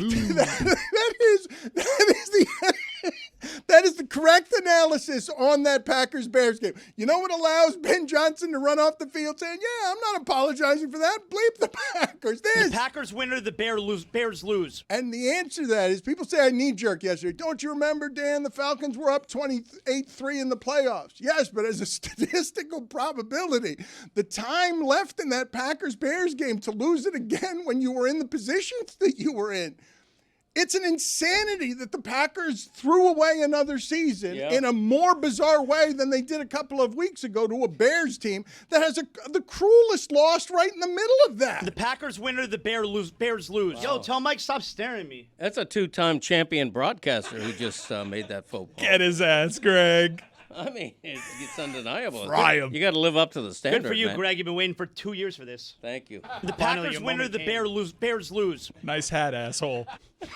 Both of you. It is mean how much delight you are getting from Zaslow tripping over that jump rope right there. It's absolutely cruel. Do you know the It's also the coffee. Do you know the hellscape that the next 8 days are going to be as we build up to a live stream on Monday night, and it began on Tuesday with Revenga and a career error from Zaslow. A career stain for Zaslow. I'm hurt, dog. As he ascends in the media industry, trying to keep up with Metal Arc Media's standards. The Packers win or the Bears lose. That's the best analysis of that game I've heard anywhere. The Packers win or the Bears lose. Joaquin said dominate. Guess what you did? Please put that in the time capsule as representing Zaz for accurately describing this play during this historic time. The Packers win or the Bears lose. That's exactly what happened, yes. How can anyone take me serious now? Exactly. To be honest, if he was a Cuban Theo, that's how he would have asked the question. Yeah. Because he takes the S off the end of bear. Let's play it one more time. That's right. The Packers win or the Bears lose. Did the bear lose? I think anybody ever took you seriously. I mean, neither of those things happened. The Packers didn't win and the Bears didn't lose either. Or the It's bear. the dumbest question. But at least it was smooth delivery, pal. And you heard Diana said she likes when I ask her questions. And now it's like I'm a bumbling idiot. The Packers win or the Bears lose. I've lost all my credibility with Diana. The Packers win or the Bears lose. Just Diana? You think just Diana is where you lost your credibility? That shit's important to me. Look, do you know how hard it is for me to throw you the alley-oop? And oh no, Cody's dunking on you. Me cago en tres. Good. Coño, Papi. Bobby, did you hear what Zaslow just said? What do you mean, me cago en tres? That's a 10 for me. What do you mean? Hold on. My father's here. I saw my father somewhere. I saw that there's a wrestler in there. Poppy's getting ready for Cuban trivia. Me cago en tres. My mother's back there. Mom, do we want... Oh, listen to this. No, my mom is waving off the camera. Okay, I want you to zone in on my mom there. And go ahead. I override her wanting to hide from the camera. Wow. No, because I need to shame... points and Poppy just... I need to shame this woman. No, I need to shame her. I'm going to publicly out her on Don't do it. something. Don't do it. No, I have to. Don't do it. No, Tony, man. Respeto. We care about you. Tony, I have what I O sea, believe... falta respeto. Tony, I believe I have traitorous news within the Le Batard family. Whoa. And when my mother said this to me, I was legitimately offended as schoolboy Dan, all of a sudden, school spirit guy. My mom's like, yeah, rooting for Mendoza. No! As she should be. And I'm like, Mom, we paid for that school. Mom, what do you mean you're rooting for Mendoza?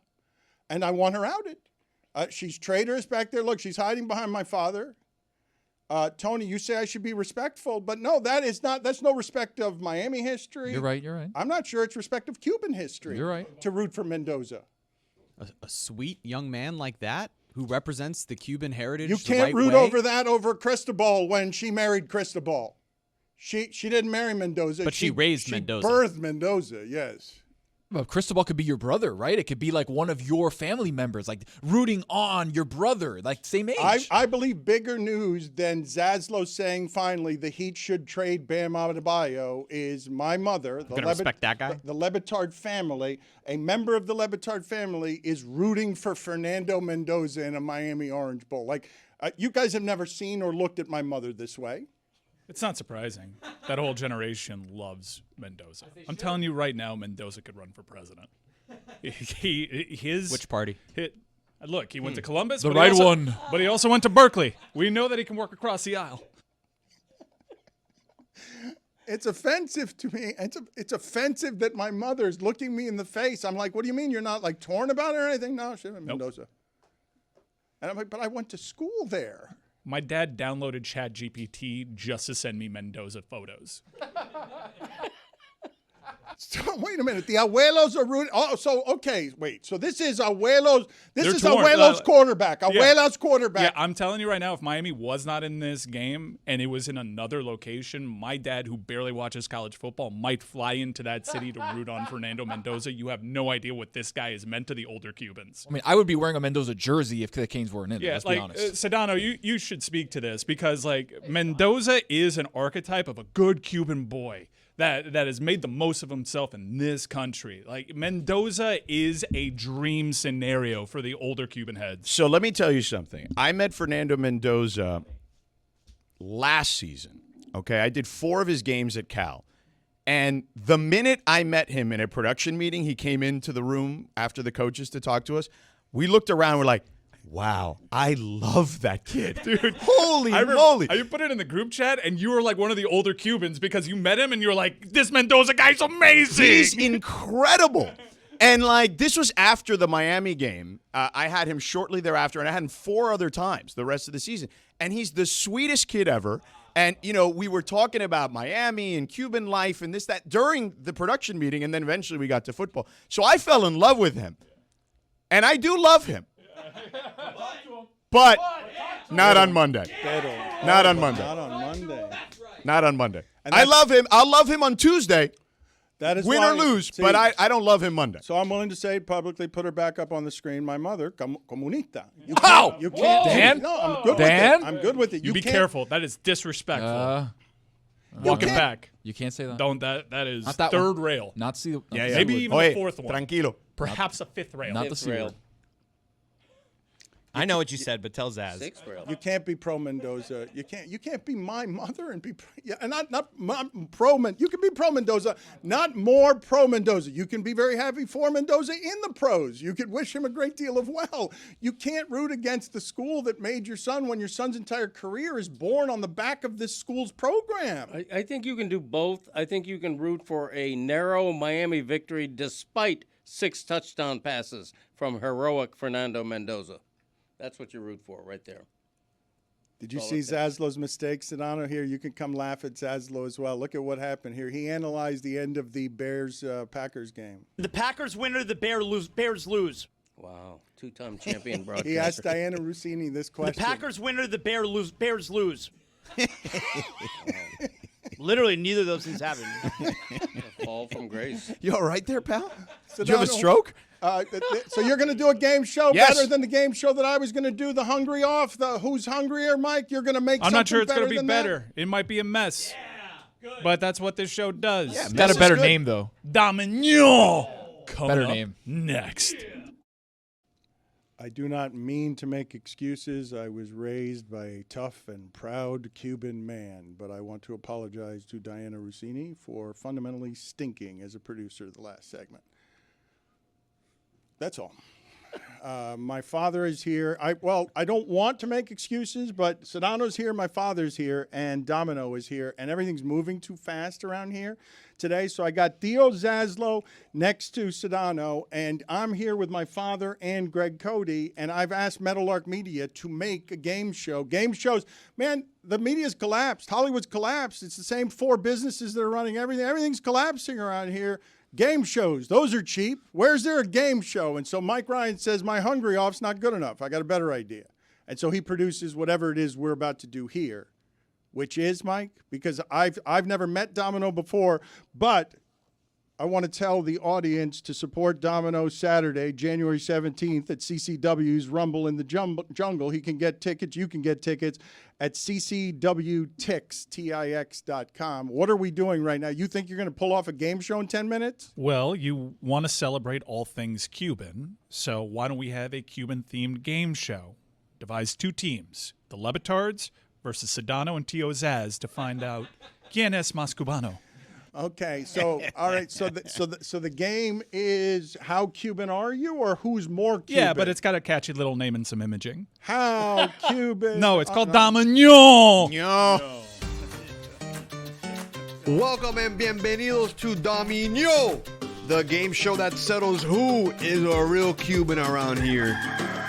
Here's your host, former CCW Southeastern Heavyweight Champion, El Caballo, El Tiburón, El Campeón, and current king of the territory, Domino. Oye, ponte la pila, mi gente, de vuelta. Oye, también yo tengo el machete. You left that out of the intro, ¿ok? El machetazo. Oye, yo traigo aquí el machetazo siempre activado, acelerado, frustrado, complicado. Y aquí, hoy, vamos a ver how Cuban are you, ¿ok? ¿Ok? I got that part. Ok, aquí vamos. Entonces, vamos a ver, porque aquí vamos a ver de verdad quién es el cubano arrepentido.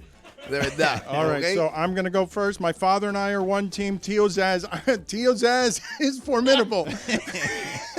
He's got that look in his eye. He looks like the guy Poppy and I beat at Domino Park that one day. Oh, that's right. Yeah.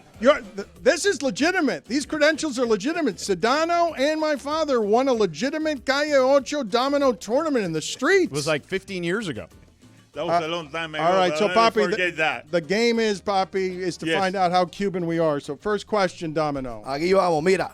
Tú entras a casa de tu mamá, a casa de tu abuela. You go into your grandma's house, and you see ahí an aluminum can, all right, an aluminum tin, blue, de galletica, de cookies, the Royal Dance cookies.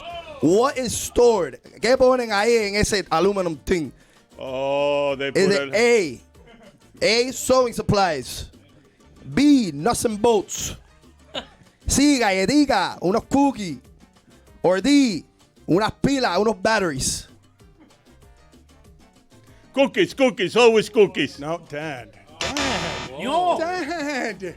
Bobby. Dad. Wow. No, there's never cookies in there. No cookies. No, the cookies are gone. You already ate them. They're sewing supplies. A huge Bobby. mistake. Domino, what is the right answer? The right answer, sewing supplies. See? Everyone knows this. Look, you guys my mind is set up on the cookies. That's it. Look, you guys are struggling already. So let me tell you, you do have something at your disposal. You can phone a friend at any point in this game, and we have a Cuban expert on the line that can help you out. So just keep that in mind. We move on, Domino. Ok, la próxima. Pero papi, yo pensaba que tú ibas a tener esa, bro. Bueno, para nosotros. Ok, mira. Las galletitas tú siempre te las comes. Hacer las galletitas. I like galletitas. So I gotta tell you. Nunca están ahí. Hungry. He wanted it to be cookies. Ok, la próxima. Guy came in hungry. He was like chowing on bagels. Oye, atención, ok. Dale, perdón. If someone says, dale, what are they saying? Ok? Go, quoting Pete Boone, Mr. 305, or all of the above. Oh, this one's easy. You ready? Yeah. I'll just take it. D, all of the above. All the above. Papi, ¿cómo vas? ¿Cogieron un punto? Yeah, they got Fallaste, okay, that's fallaste. Okay, next time. Okay, they got the point. Dale. So that's the sound that accompanies when you get it correct? What was the sound for getting it incorrect? No. We got a new game show. Metal Arc Media has a new cheap game show.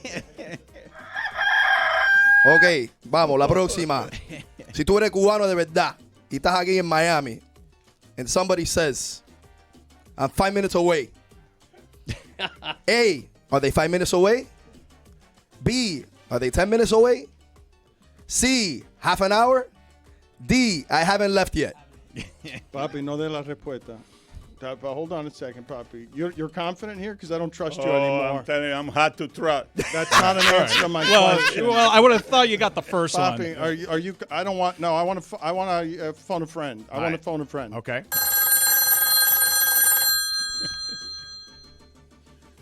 Dímelo, ¿qué volá? Oh, Tony. Is Tony the friend? ¿Qué vuelta? Oye, Domino, tú eres un caballo, tipo. Claro, bro, aquí cargado. Oye, con el machete ese. Yo tengo machete también. Afilado, bro. Tú sabes que tú tienes machete afilado también. Y estamos espabilados aquí. Mira, te están llamando porque tienen una pregunta. ¿Qué pasó? Rápido, okay, dale. rápido. Mira, aquí Cuban Rambling. Aquí, mira. But wait, is it going to be him that answers it or Yeah, Jeremy? he's going to give you his expertise. Of You can course. decide I want to follow Tony. I don't want Jeremy. You doing got that. Tony. You got me. You got Tony. Mira, ¿Me llamaste a mí? sí, bro. Mira, if you're Cuban, what does I'm 5 minutes away mean in Miami? 5 minutes, 10 minutes. No, don't even tell me. Yo estoy en la ducha, estoy en la casa. I haven't even left yet. Dale, mi hermano. Ahí estamos. Are you going with that answer? Yes, Cool. Well, I already got the point. Yes, so yeah. it seems to be. I said that out loud for Chris Cody. Parece aquí everybody's on cafecito. Todo el mundo anda ahí medio acelerado, frustrado, complicado. No sé lo que está pasando aquí. Okay, number 4. What is the signature scent of a Cuban baby recién nacer? A, talco. B, agua violeta. C, baby powder. Or D, compota. ¿Cuál es la pregunta otra vez? Dime otra vez. Mira, what is the signature scent of a Cuban baby? Ajá. A, talco. B, agua violeta. C, baby powder. Or D, compota. All right, that one's a tough one, Zaz. I think we need to phone a friend here, Theo Zaz. All right, so who do we get? No. Okay, so No, come on. Are you serious? No. I'm You guys trying are to do the sandbagging us. translations in my head, and I don't know what talco is. Oh, Jesus. I think the second one is violet water, but water doesn't smell like anything. There's obviously baby powder makes sense. Compota, is that like the raspberry compote they do on Great British Baking Show? Este tipo. Compota, baby. Hey. I would say it's C, baby powder. Papi, offensive. Baby powder wasn't C anyway, It right? wasn't C. That was one. That was C. Talco is one. Mi Well, gente. wait, is talco and baby powder the same thing? Yes, you doofus. All right. What kind of Cuban are you? You can choose to follow his advice. Este tipo, mira, el más arrepentido es ese. El que tiene el Indiana t-shirt Sí, ese. bueno, con la camisa esa, claro que es un arrepentido. Al carajo este tipo. So what is your answer? You're sticking with baby powder? No. We're going to go with agua de violetas. Oh, look at the giggle Mi of my gente. dad. Look at dad knows Otro what a baby punto. smells like. Dale! You're a failure. Now you know the answers to the questions. I couldn't answer. No, not that one. You had your chance to answer. Yeah. La próxima. Ok. Fill in the blank. Whose fault is it? ¿Por culpa de quién?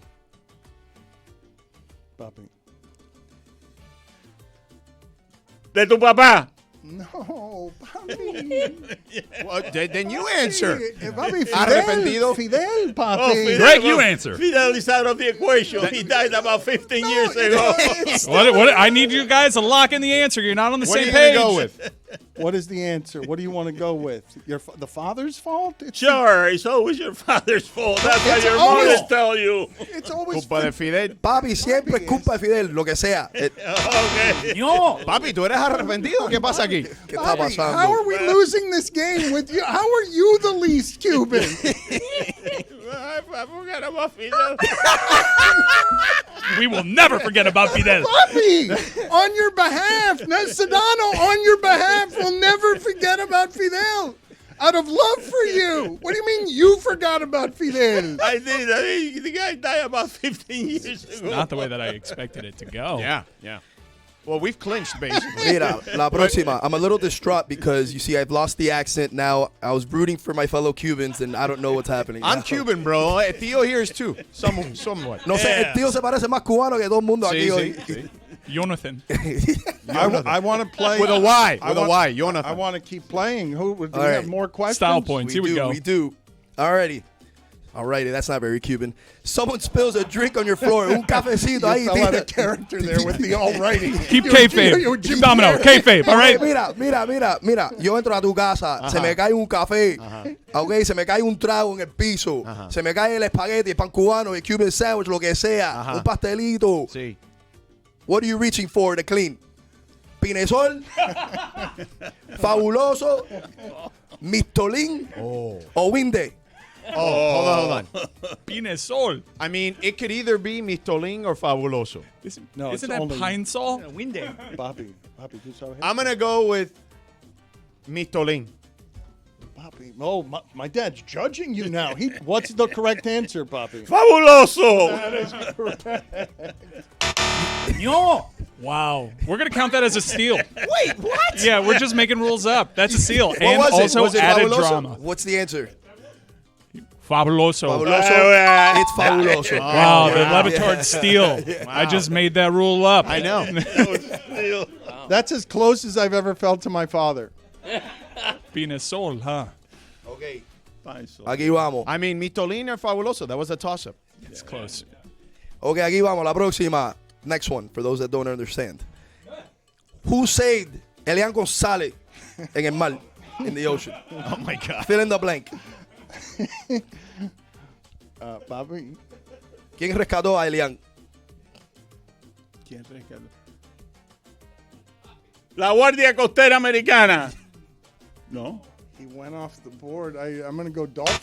The Dolphins. Whoa, wait. What's the official Le Batard answer? Bobby, the Dolphins. No. The Dolphins? Yeah, I didn't know that. Yeah. Wow, Cuban lore. Larry Zonka. It was the Dolphins. Bobby, how are you getting all of these questions wrong? How is it possible that you, the most Cuban among us, has forgotten Elian and Fidel? Oh, Elian. Yeah, I forgot about Elian. He must be a man by now. Sí, no. Yeah. Es comunista Es ahora. comunista, sí. Es Comunista, comunista ahora. yeah. We got Dolphins had saved him, but we would have accepted Donato Dalrymple.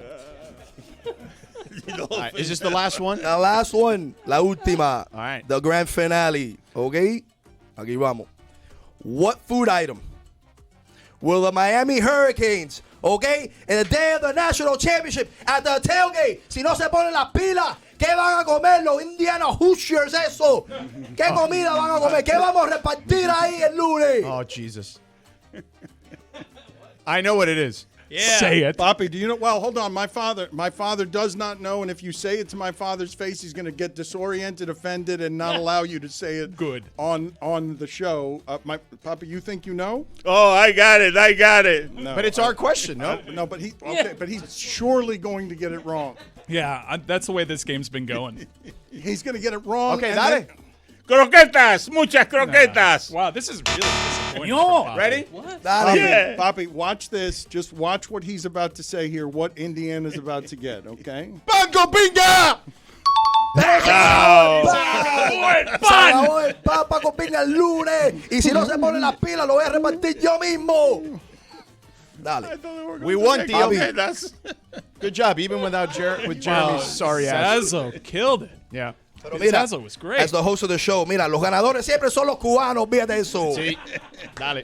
Domino, thank you for your time. I will tell the people again, support the people who support us Saturday, January 17th, CCW's Rumble in the Jungle. You get tickets at ccwtix.com. I want to play Domino again on Monday night during the live stream. Can we get him back here? Yeah, he's working at Las Rosas. My father, really, I can't believe, Papi, you were not more Papi, ¿qué te pasó ahí? Cuban than that. Stage fright? It's Hey, been a while? ¿qué Hey, pasó? Domino, you were great, pal. Gracias, hermano. Where'd you go to Sí, school? gracias, Domino. Yo fui para Class of 06, Christopher Columbus. No, of course. Oh, wow. Another Columbus guy. Another one. Yeah, whatever. whatever. Sedano, Columbus is gloating right now. Now listen. Sedano, you feel this as a lifelong thank you, Domino. I'm a Pace High School Opalaka to the core guy. It's okay. So we know what the private schools... I went to the private school with like black people and like girls, you know. I mean, so that Sedano, Mine had girls. Sedano. So we did it in Broward, but the private school Cubans in Miami, Columbus has been the most annoying. They never get to be this kind of the best at everything. Yeah. Never in Miami. Columbus doesn't get to be better than Northwestern at football. No, At basketball, they just had the Boozer twins for God's sake. Yes, this is never in the history of Miami happened where you've got this absurdity at the top of this sport. Have you seen the arms race, though? Belen's trying to keep up with Columbus in basketball. Really? Interesting. They have a good team. My Pace High School was ahead of the curve because, you know, we were the first to have, like, I don't know, all the races in the one school. Now everybody else has followed suit. Opelika will do that. Yeah. Yeah. Bobby, I can't believe what happened to you in that game. Nobody can believe what an upset that was. Cody, what level of stunned are you that my father among us, that Diozaz kicked Poppy's ass? I know. I think it's the seat. I think it's the seat. I swung and missed a couple of times, that's all. You're the whiffer, buddy. I'm the whiffer, that's right. Do you remember the whiffer? Yes, my father would call Giancarlo Stanton the whiffer when it was only the three of us on an elevator. But I will tell you a story from the other day that my father revealed to me that I was not aware of, that he rekindled a really funny childhood memory, Poppy. What was the name of the double reverse with a pass that we ran for your offense in the huddle? What would that play be called? The coochie with the keys. That's also incorrect. Yeah. It's his play. That would have been quite a name. It's the hoochie coochie with a kiss. What, like Charo?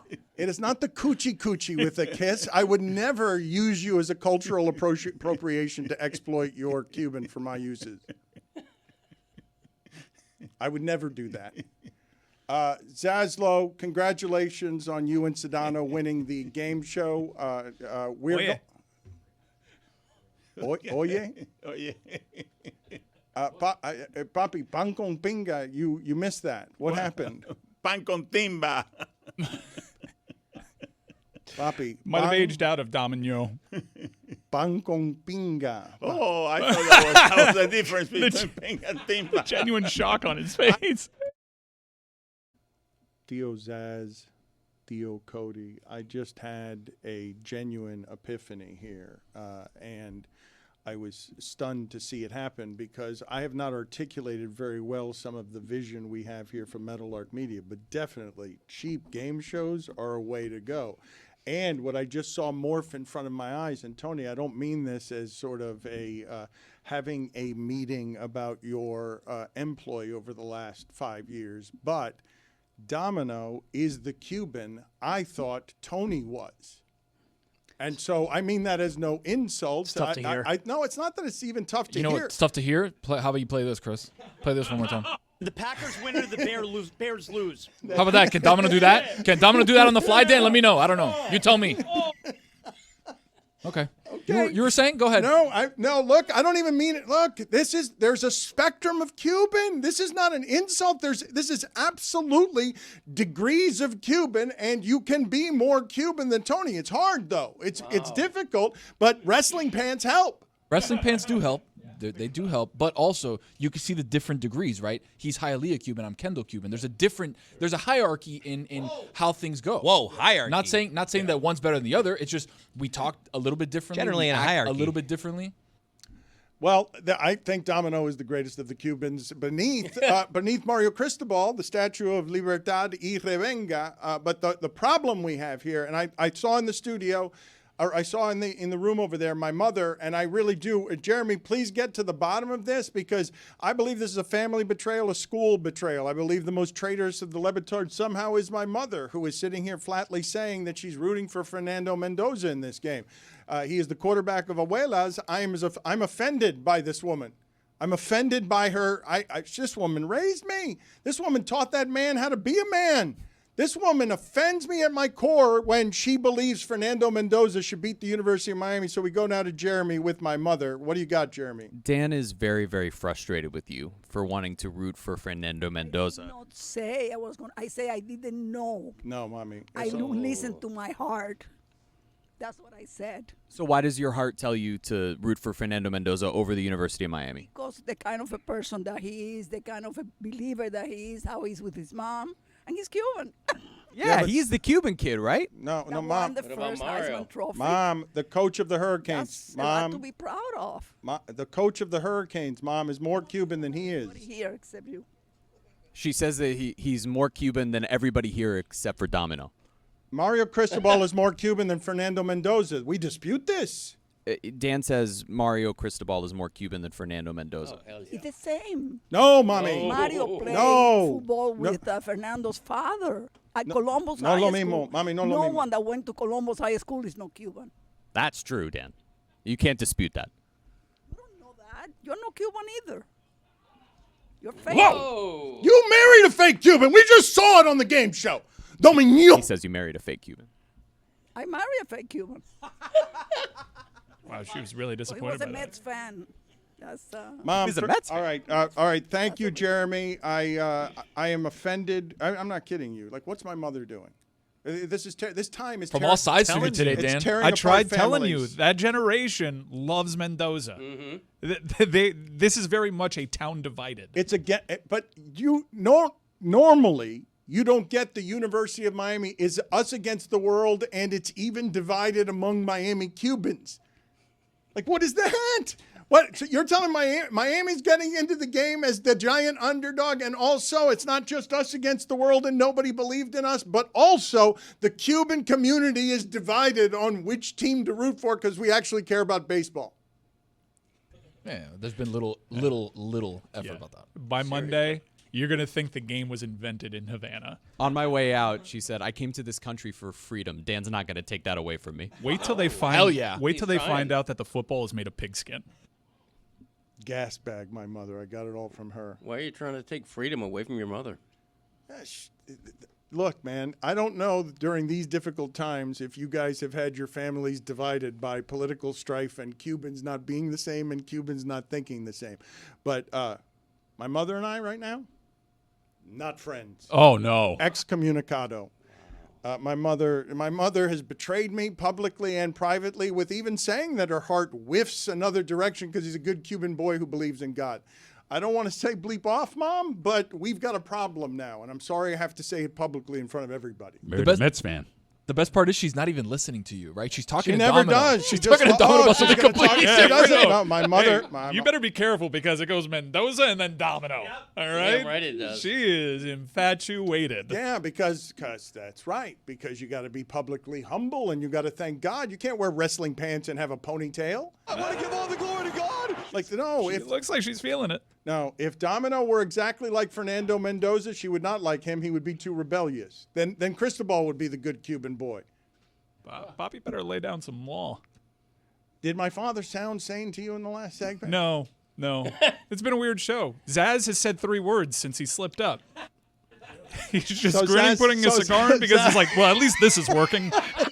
Let's just A-gap it. So, Zaslow, you have been a tremendous blessing over the last 6 months for being. Hold it there. I'm not used to you losing your confidence during the show because again, you had the best analysis that I have heard anywhere about the accurate ending to the Packers-Bears game. The Packers win or the Bears lose. Hold on there. May that live in eternity. Greg Cody, I have never seen you so happy. I mean, a 2-time champion broadcaster stumbling like that. How often do you get to witness that kind of just the opposite of eloquence? It's crazy. And by the way, how did you and Poppy not get Fabuloso? That's the only answer I actually knew. No, but I knew that. I thought I got that right. And I my don't think father. so. Poppy thinking the cookies were still in the tin jar. That was sad. I didn't like that. That was disappointing. Yeah, for the record, Greg, Sedano and Zaz missed that one, and the LeBatards were there for the steal, which we learned altogether was a part of the game. Okay. My mother just accused me of not being Cuban, but I believe that I represented my family well and was undermined by trying to take advantage of what appears to be an old man's senility. My father. What you do every Tuesday, anyways? Ageism. Well, no, but my father not understanding pan con pinga and forgetting Fidel. Like, come on. You can't. We would have. By the way, we would have accepted a lot of answers. Harold, Kennedy, Clinton, Los Demócratas, the Newsplex, and Rick Janet Sanchez. Reno. We would have gotten anybody. Do you understand? My father forgot Fidel and Elian. Like, that's textbook dementia right on the realm of Trump's, which we should also talk about with my family, see where that goes. Nah, we're good. Let's bring him in. Nice hat, though. Got a couple questions for mommy. Patriots think of themselves as more American than Cuban, and it's one of the reasons. Like, I am We really must have Greenland. We must. I am Let's work on it. So grateful. And Cuba, too. For the stupidity of this game, because they've lured in an old woman who wants to check out the Indiana quarterback. And it's like, how the hell did we get here? And Colombia. Once we evac Andy Slater. When I walked up, she was playing an Instagram video that was just Indiana fans watching Fernando Mendoza highlights to Fernando by ABBA. Yes, she played that for me as well. Look, man, are you guys not amused by, if you want a beautiful syrupy with harps storyline, and I'm sure ESPN is going to give it to you this week, and everyone else from Columbus High, of what an unbelievable underdog story. The Cuban quarterback is best in the land, and now he comes to slay Miami with a victory that will make him an all-timer, undefeated season, more games than anyone played, best player in the sport, and also 8 touchdowns and 5 incompletions when it's mattered, 85% passing completion rate and 3 touchdowns in 6 games. No college quarterback has done that this century. No pro quarterback has done that this century. That's coming to represent Miami. How do I make the story more Cuban than it is? I say this genuinely to I think we've done a good job. You're looking to make it more Cuban? We are the epicenter, Dan. There is nobody more Cuban than what we've done the last 2 days. Maybe Mendoza's brother transfers to us? Look at me. The point I guess I'm making on Mendoza, you do understand that he is going to become the myth avatar symbol for the American dream told through Cuba, representing freedom in Miami to be the best player in college football. It's going to be all harps, all strings, all beautiful. I can root for this kid. He's humble and he thanks God. And then violence. Never even to talk about him again after the Canes take that ass. Are you, by the way, is ESPN having you do anything after what they just heard from you right now? I need to call somebody. Who's your supervisor? Dude, like, we got him in a rhythm. We dumped it into him in the post. He said, took that ass, and now you're trying to, like, that's unfair. Tony, no, I'm just asking. Tony, we threw him a little check down. I sent a double team. Tried to get Weatherspoon working in the post. I sent a double team to him. You're mad. He's got to beat the double team. You're mad because Domino is more Cuban than you. How about we bring Domino in here, and then we both are here? How about that? Domino's also more Cuban than me. No, that's obvious. I didn't want to say anything. Look, you guys continue to offend me here by putting him in Jeremy's camp. No. Look, I'm here for the joke. But Mike, okay, wait a minute. I've never seen Mike as mad as when they called him an arrepentido. That's as angry as I've ever seen Mike. We had Mike in the middle of the Venn diagram. And he's pleased with himself because he's doing his victory lap. Okay, I'll take all manner of L's around here, including carrying around my delirious father. If he doesn't know what pan con pinga is. But the loss I will not take is arrepentido. And he learned it from me, Dan. He learned it from me. Mike Ryan's never been as more offended as when I called him arrepentido. He said, don't say that to me anymore. Don't you dare. I'm in exile. Well, my dad was. You were raised by Bird Bowl. Yes, I was. You were raised by that strip shop across the street. Hey, we used to be a laser tag place. I can't believe that a sex shop is still functioning in 2026. Don't we do all that by Amazon now? It's like half costume shop. Yeah. It was majority. A lot of costumes in there. It lost my... I failed to mention yesterday that the idea of an adult bookstore seems like it seems wildly outdated. Ironically, looking like a member of Pussy Riot.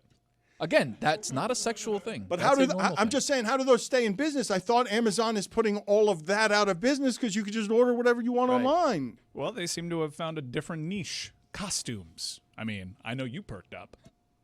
They were 50% off, too, by the way. You guys are not surprised? The industry's hurting, no? Like, you guys think that the adult sex... Nah, they're killing it. There's a couple tent poles around Miami. You know the one on US 1 a little bit further down by the Brains Barn USA. It used to be in a weird building. Mm-hmm. There's one there. I grew up by that one, so that's how I know. You got Playthings. There's a couple of ones that are out there, but again, it's sometimes people like to go and see and feel what they're looking at. La Casa de los Trucos looks like that place. It's just a costume shop on Calle Ocho. I've been there. It's not a sec. No, Call but me it's in but on it's that old deal. costumes from. Look, those are costumes that have been returned. And gags.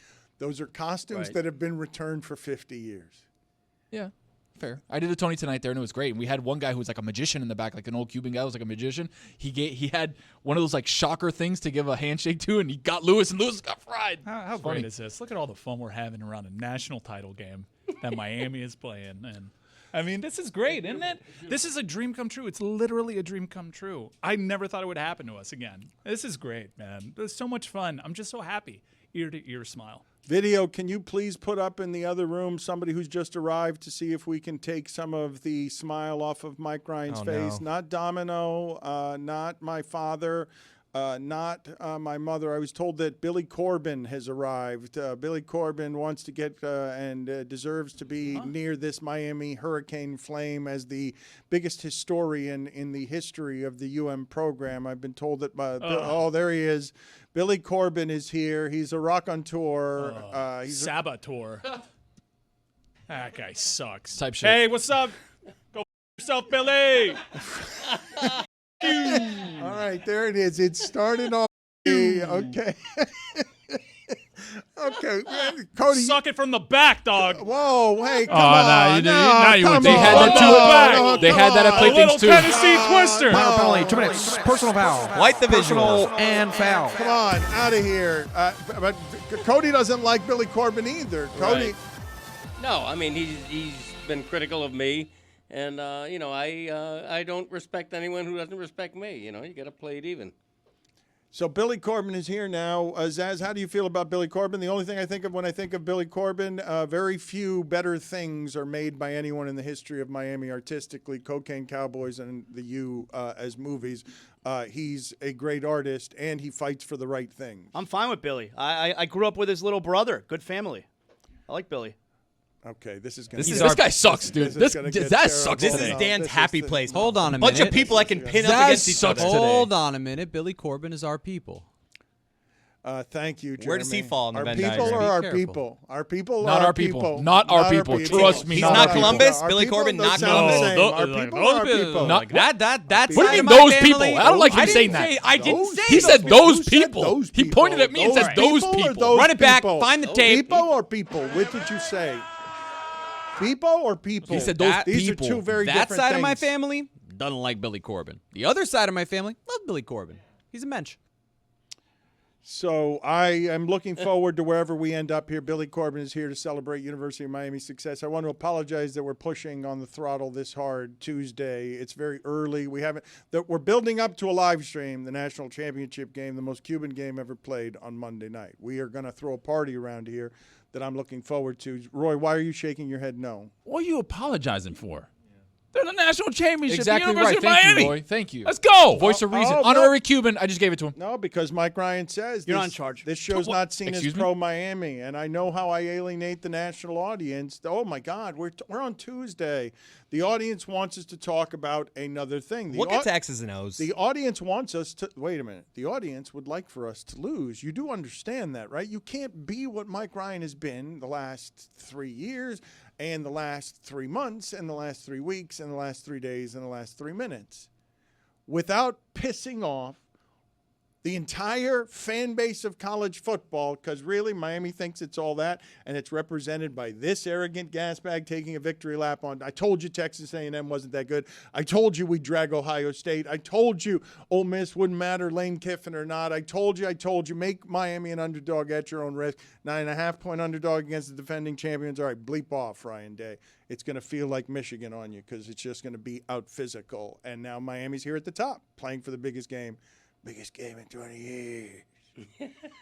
Biggest game in 20 years. Biggest game in 20 years. We're gonna have to get him hammered so I You're can do going to have another to get open. my father. I want you to get my I had father. a hammer. I'd swing it in the morning.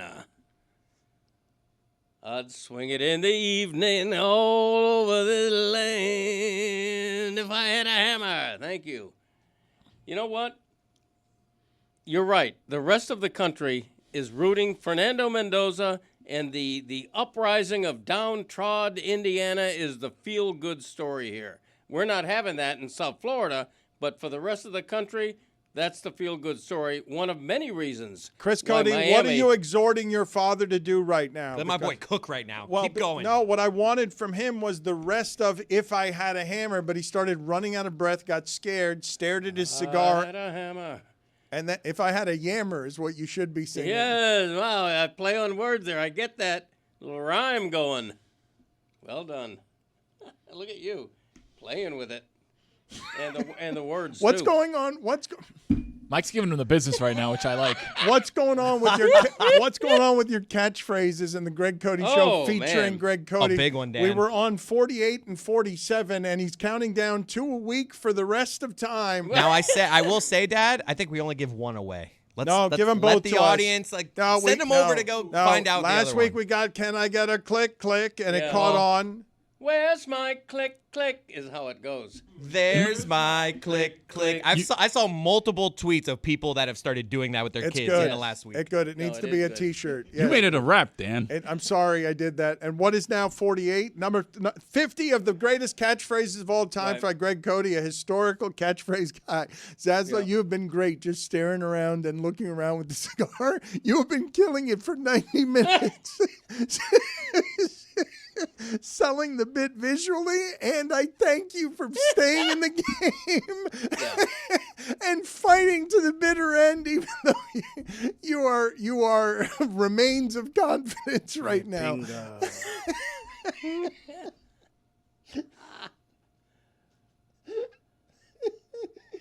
I salute you. So, Dad, number 48. Number 48 is a Butterfinger. That's a classic. Yeah, thank you. Properly rated. That's what he says to my brother whenever he drops a ping pong ball. And that's the one that segued into a song. Ba ba ba ba ba ba ba ba ba ba ba ba Butterfinger ba ba ba Butterfinger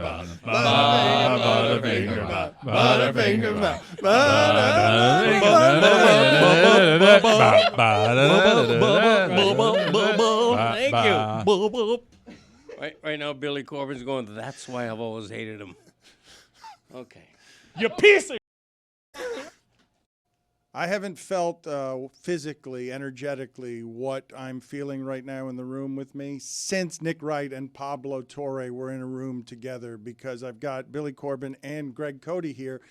They are rivals historically, but also Mike Ryan is a lot angrier at Billy than Greg Cody's ever been.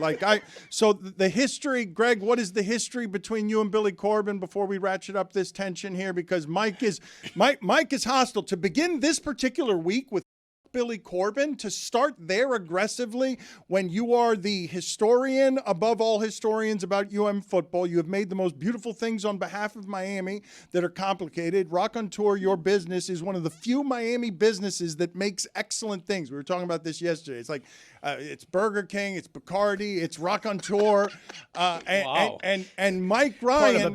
Mike Ryan doesn't want you to make a U Part 3 for Meadowlark Media because he thinks you're a Juan Come Lately when it comes to being a fan of this football team.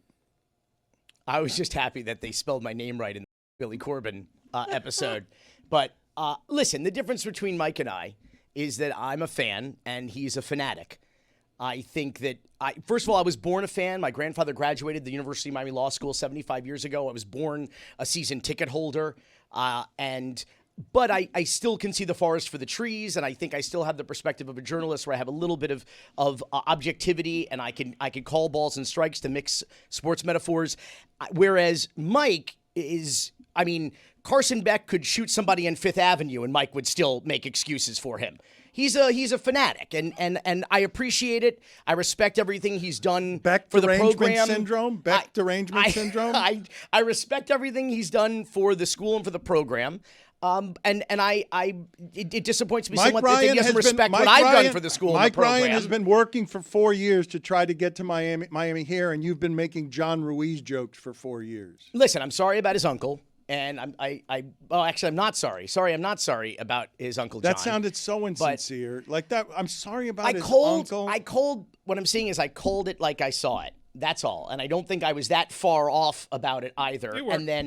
You were totally off base. And the money was legit. You can make fun of him being delisted. John Ruiz won. All right, he's still helping. He gave Miami a leg up, and while you were laughing along the way, he actually put in place a template that allowed for Miami to get here 4 years later. I know what you think of the man. Glossed over delisted. He glossed right over that. You keep saying delisted as if like that's a big fat L for him. The guy made his money. You know, he made his money, and the money was legit. And let me tell you something. He put those kids to work. All right, those kids were doing ads. Those contracts were fully executed. You thought it was a joke. You thought he was a joke. 4 years later, Miami is here. All right. Well, you were doing your whole sarcastic. The U is back, baby.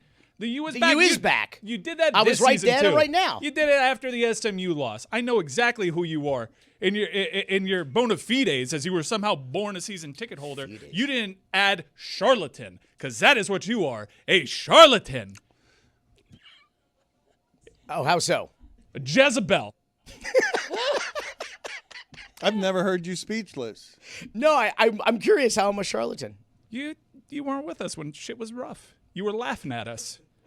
You were putting the boots to us. Yeah, everybody was having their turn, and you were teeing off just like the rest of them, and you were one of us. There still was never, for all of these years, I think a recruiting tool or a bigger a way to support this team than those documentaries. I think that, and like I said, I appreciate what you've done for the program. Thank you. And it disappoints me that you don't see that what we contributed. The crew on the first U documentary had a combined 45 years at the University of Miami. No, it was good. And it was a labor of love. It was a long time ago. And I agree. It was a long time ago that this team won anything before this season. Yeah, you made sure to remind everybody at every turn. So I don't think that I reminded anybody of that. I think that the documentaries did. You know, you're doing the thing, and Dan did this too, where I feel like I can be a journalist and look at this objectively. No one wants that from you guys.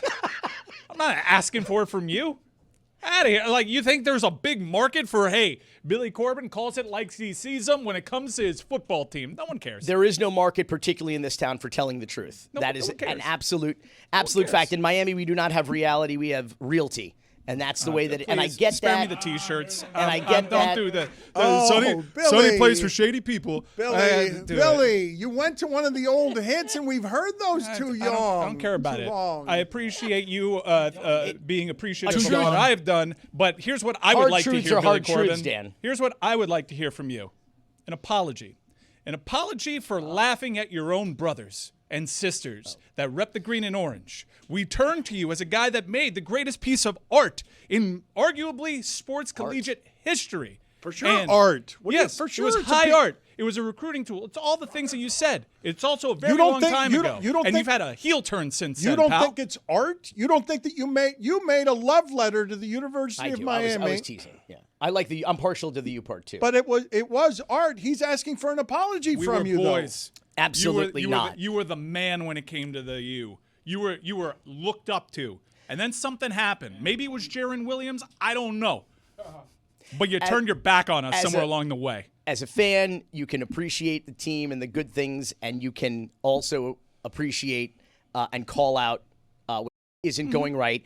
And I want to go and watch a game and enjoy it and go home. I don't want to move in and hang out in a locker room like you do with a bunch of naked men. Right. That's not. Whoa. That's not my thing. I thought you were an ally number one. That was a little coded for me. No, what you're describing is player hating from the sideline. That is what you're describing. You're a player hating from the sideline. You just wanted to make fun of him, and you had an opportunity to help the program once again. Oh, I never. Once again, you could help out the program. And look, NIL never hated the player. An ability to get in the game yourself and actually turn this around. And now the whole thing's turned around, and you've had nothing to do with it, and you're trying to come around here and clout chase and be a glory hunter. How dare you, Billy Corbin? How dare you? That part that's not fair. I invited him here. He's not. Well, he's sir. You said Joey. You knew what you were doing. You said that. You say I'm a sir. You said Joey Galloway was a monster. And you said worse than that about Joey Galloway today. What's the matter with you? He doesn't want the smoke. Joey Galloway gaslights. Do we want to pay attention to Joey Galloway? Real quick. Joey Galloway, for weeks on end, said Miami did not deserve to be in over Notre Dame. That Notre Dame was a lot better than Miami. And now, when the smoke has reached Joey Galloway, he's like, I was just talking about process. I never said anything He's about a fraud. He owes us a race. He says he could still run fast. He promised us he could. We tried to set it up at ESPN. Why do these people hate me? The only thing he did fast was run scared from his promises. Look, I would also be confused as to why Miami people hate you if that were the actual case and you were only talking about the process. You were saying Miami wasn't good enough, all right? That's why Miami people Phony hate baloney, you. Galloway. And I already explained why Miami people hate you. All right, so Corbin, this is not the only problem that you have in the room. Cody, what is the history of your beef with Billy Corbin? I don't think it's quite as vital as this beef. This is wonderful. This is a great, genuine, ongoing, current beef. No, Billy, he's a little bit of a self-appointed policeman of morality. He wants to set the template for how everybody else should think. And back in the day, I supported the Miami Marlins getting a new stadium with public funding. And it was a great deal for the Marlins, the way it turned out, through no fault of my own. You conspired with Sampson to outrage Billy Corbin because journalism was in bed with, I want a good team, I don't care what it costs, please bilk Miami in order to do it. I don't support local politicians, and I don't support team owners. I do support fans and the audience and people who read me and listen to me. And I want Major League Baseball to succeed in this town. And the only way it was going to do that was with a new stadium. You were right. This beef is more boring. I would agree. He's a sports welfare queen. And it always has it's a one issue. I'm a one-issue voter. Stirring goes wrong. He's a sports welfare queen. That's all. The job, my only beef. The job is up to local politicians to make sure they don't get screwed by the local team. I also don't much care about morality or how people think. I can only express my thoughts and my opinions on it, and I don't think also that being a sports columnist is actually journalism. Particularly, Greg, you heard that? Particularly, those dukes at least he's not being an asshole about it. Particularly when you write the same column. Oh my God! Identical column, 10 years apart, saying that making the same argument about the Mel Reese stadium as you did about the Marlins Stadium when you already have the information on the. We've already learned. We've already touched the stove and we've already been burned. We're the only ones that can make fun of him of repurposing columns, not you. Yeah. Okay. Also, by the way, I'm working on my 5th Cocaine Cowboys documentary, so that we're interested in. Everything else, no, we don't like anything else. We like the Coke stuff. Yeah. What I'm saying is guilt.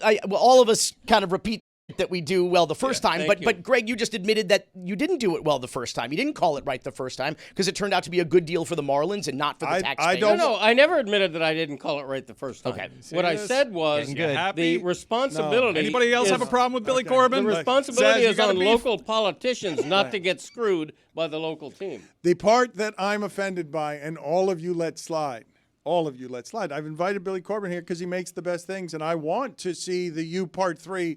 I want us to debut that together. You make the best things. Did you watch Domino? And I want our audience to support the things that Billy is, and Raconteur is just one of them. Hard pass. Yeah, up there with Bacardi and Burger King. That was wild. Yeah, very firm pass for me. I'm a no. I'll RSVP, though, so you can take catalog of it.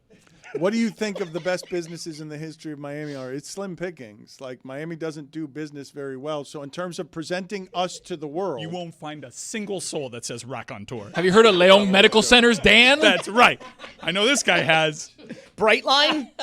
I understand that no one would say Raconteur, but in terms Have you heard of Pinecrest Bakery, Dan? Okay. I would argue, I don't think it's unreasonable to That's say the point. Presenting Miami to the world, very few people have ever done that better than Billy Corbin. That's not you're not allowed. And Mike Ryan. You're not allowed to dispute that. Presenting Miami to the world. Pitbull, Mr. Worldwide. Gloria Estefan. Okay, yes, okay, the Miami fine. Sound Machine. Put it Miami Vice. Put it on the poll at LeBatard Show. Is Pitbull more Miami than Billy Corbin? That's fair. Yes. Yes. Okay. He's Mr. I'm Mr. 786. He's Mr. 305. Dale. Thank you, Chris. Dan, you're off base here, Dan. The game show is delightful. Why are you keeping up for this guy? He sucks. I can tell you live on the beach. You're not a Miami guy. You're a beach guy. Are you a South of Fifth? Like, what are you doing? Are you a South of Fifth? I want I want the U Part 3 to air on Monday on our YouTube channel before the national championship game. How would that happen? That's my end game. Get it done in It's the a big next game for you. 3 Who are you days. going for? Speaking to the mic. That's the thing about it, fam. We only have one team. So it's Indiana. What is your Going for smug Indiana? point? Do you want it? You want the University of Miami to win, correct? Or are you kidding? I mean, it's like dueling fairy tales. I mean, it's one of the greatest narratives I think in the history of college sports is the Miami. I mean, the Mario Cristobal of it all, the breaking of the Fiesta Bowl curse, the coming home for a national championship, and of course, when I say dueling fairy tales, there's the Mendoza of it all as well. I mean, I don't know that there's any better story. Certainly, and the fact that the Miami Hurricanes have had a rise, have had 3 rises since the Miami Dolphins have done a damn thing, shows that there's only one football team in South Florida. And it's always been the case. I mean, I just think I don't know. I just think as a storyteller and as a Miamian and as a fan, I don't think there's been, I can't think of a more extraordinary story than this. And you're sorry. And the U is back, baby! Son of a bitch. The U is back, baby! I don't hate the U is back! Minor penalty, 2 minutes, peste, tremenda, come mierda. Go sit in the penalty box, Corbin. Peste, tremenda, come mierda. Get out of here. We'll replace you with someone more Miami than you. Edrin James. You suck, Billy! Yeah, let's see here. From the back. Yes. No, Mike. Again? Mike, again from the back. I mean, in my defense, I hate him. Oh. And so does Cody. I just dislike him vehemently. I wouldn't say it quite goes to hatred. What are the stages Hate of is this? strong. What are the stages of this? It's just north of hatred. Tell him to suck it from the back, Greg. It No, feels good. Mike, would you I bet please it stop was. it? That's the third time. Please He goes, stop "I it. bet it would." No, I bet it would, Greg. It's double entendre. Little rusty trombone. What I live So for. Edrin James is out there with Sedano and Domino, and it's Tuesday. Apparently, Jeremy won the first game. I Apparently, did. out It was there. awesome. All right, can we welcome him in here? I'd like to talk to him. I mean, he was out there representing Miami, walked onto the field with Ray Lewis. He takes a unique pot. Excuse me. See, I told you this was happening to me during the holidays. I'm short-circuiting. He takes a unique pride in representing Miami when he doesn't take pride in representing many things. He doesn't lend his name to that many things. So you know that royalty is walking in here when Hall of Famer Edrin James, who introduced a new time of Miami, is back with what he did against UCLA. Beat number 1 UCLA in the Orange Bowl with how many yards? Do you remember off the top of your head in a single game? 299. You didn't expect me to remember. So, I don't know. I mean, he seemed to come by it pretty easily the entirety of his career in a way that was a little breathtaking. I remember that he used to, after leading the league in rushing, he would just play basketball games on Sundays after the football games he had already played in because physically an unusual beast. So welcome, sir. You know I've respected you for a long time. Thank you for making the trek in. You took a flight in for us. Man, I appreciate it, man. And I've watched this thing grow, man. It's awesome. This thing is big time. As are you, sir. What kind of pride are you feeling these days in your school, and what other things in life over the course of the history of being Edrin James give you the kind of pride that you have in this particular school? Oh, man, it's great, man. You watched everything develop. You know, for years we always say, man, if we can just keep South Florida talent here. And Mario understood the assignment. Mario, keep the South Florida talent here, and everything else will take care of itself. And you look at these guys right now, they're playing South Florida ball, and that's what Miami Hurricanes was always about. You know, you're keeping Florida talent here, and everybody going playing with a chip on their shoulder. And now these boys, they've taken that history and not just ride the wave, they're creating their own legacy. Have you had a historical comp for Malachi Tony? In the history of the program, right? The University of Miami guys argue about who were the best 4 guys in their history, and you've got an argument to be in that fight, and Malachi Tony is unlike any player I've seen in the uniform. Like, I know Kevin Williams, I know Santana Moss, I know Devin Hester, but what this is, I haven't seen at 18 years old, 17 years old with braces. That's special. That's a special kid. He's coming in very humble. He's special. He's doing what he's supposed to do. Now just finish it and enjoy it. You know, you got to make sure that you enjoy the whole moment. It's one thing to get out there. Like, a lot of times we make the comparison. We like to say, okay, he reminds you a lot of Santana, but he can throw that ball. He can throw the ball. So he brings another element to every other person we try to compare him to, but he's doing something special. And the good thing is, man, he stayed home. Mike was saying that he would be fine with Malachi Tony being their quarterback next Yeah, year. He wasn't even joking. No, if Miami whiffs in the portal, like I'm good with what we have in the roster and lining Mally under center. I mean, this is a really cool story, and Edge probably knows. Like, he was nicknamed Baby Jesus, and it was given years ago. Like, this is a prophecy fulfilled, and this is people's eyes not lying to them, because I know he was only a 3-star, but if you watch South Florida football, high school football, you know the legend of Baby Jesus, and you know that this guy was a gamer, and to see him do it right away, it's not surprising anybody that watched him in high school. Yeah, I think I wouldn't want him at quarterback, but he can play. That's one element that we have that I don't think anybody else in college football has, that he can actually play quarterback. He actually throw it. A lot of times you see another position get at the quarterback position in the backfield, you can think automatic run or handoff. With him, everything's on the table. I think he went 15 of 15 in a state championship game. Yeah, but I still want to see the ball in his hands. Yeah. We need to get a quarterback that can put the ball in his hands, because that's going to be so much. It's going to help us so much more. Yeah, the block got hot around Washington. On to the next. I want to sort of, and you've always been good at this, I want to pin you down, though, on the idea of best ever at the school, because we always do these comparisons, and you don't really like to do them, right? Because it puts you in a position where you'd have to say you're the best running back when you're proud of all the running backs that came after you, and you don't do very much of that verbally. So when I ask you historical comp for that player, I don't think there is one. Like, I don't think the school has had any number of playmakers, but not this one this way, doing it at this age, where you think he could do it for 3 years. You were similar. Yeah, I came in at 17, but I didn't have another year of high school either. But no, this kid's doing something that's unheard of. But man, we'll take it. I'm glad he's on our side of the ball. I would say to you, I don't know if you would remember any of this, but when we talk about how rare it is for the Cubans to be at the top of this game, my friends who were good at Pace High School, which isn't quite Columbus High School, remember thinking they were pretty good at football, and then going to play Pahokee, Belglade, Immokalee, and Edgerrin James was the running back in the backfield. Do you remember what you did to Pace? Because my friends who were much like Tony were getting run over by Edgerrin James, and they were scared that because there was a grown man in the backfield, and Pace was still high school kids. Dan, the funny thing is, I told Mike, so Edge is the first time I see you in person, and I look over to Mike, and I'm like, damn, Edge is big. Edge's a big dude. Like, for a running back, your size, your height is Frank is not that big. Willis is not that big. Like, you're a big guy, bro. Willis pretty big. No, but size-wise, you're taller than Willis is. I don't know. We probably around the same. I don't know.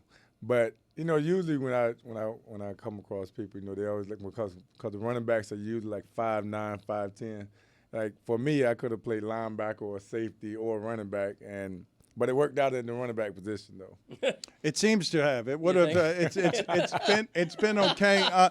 You don't do much in the way of emotional when I've talked to you over the years. Do you get emotional doing that with Ray Lewis in front of, like, summoning Miami pride, going out there for your school because your school matters more than it has in 20 years? No, everybody do it their own way. Me, Dre, we're kind of more chill. Ray, and then Mike, of course. Everybody have their way of doing things, but it all comes together. All right, can we give Edge the telestrator to examine just Mike's way of doing it? Because this is not how Edge does it here. This is how Mike does it.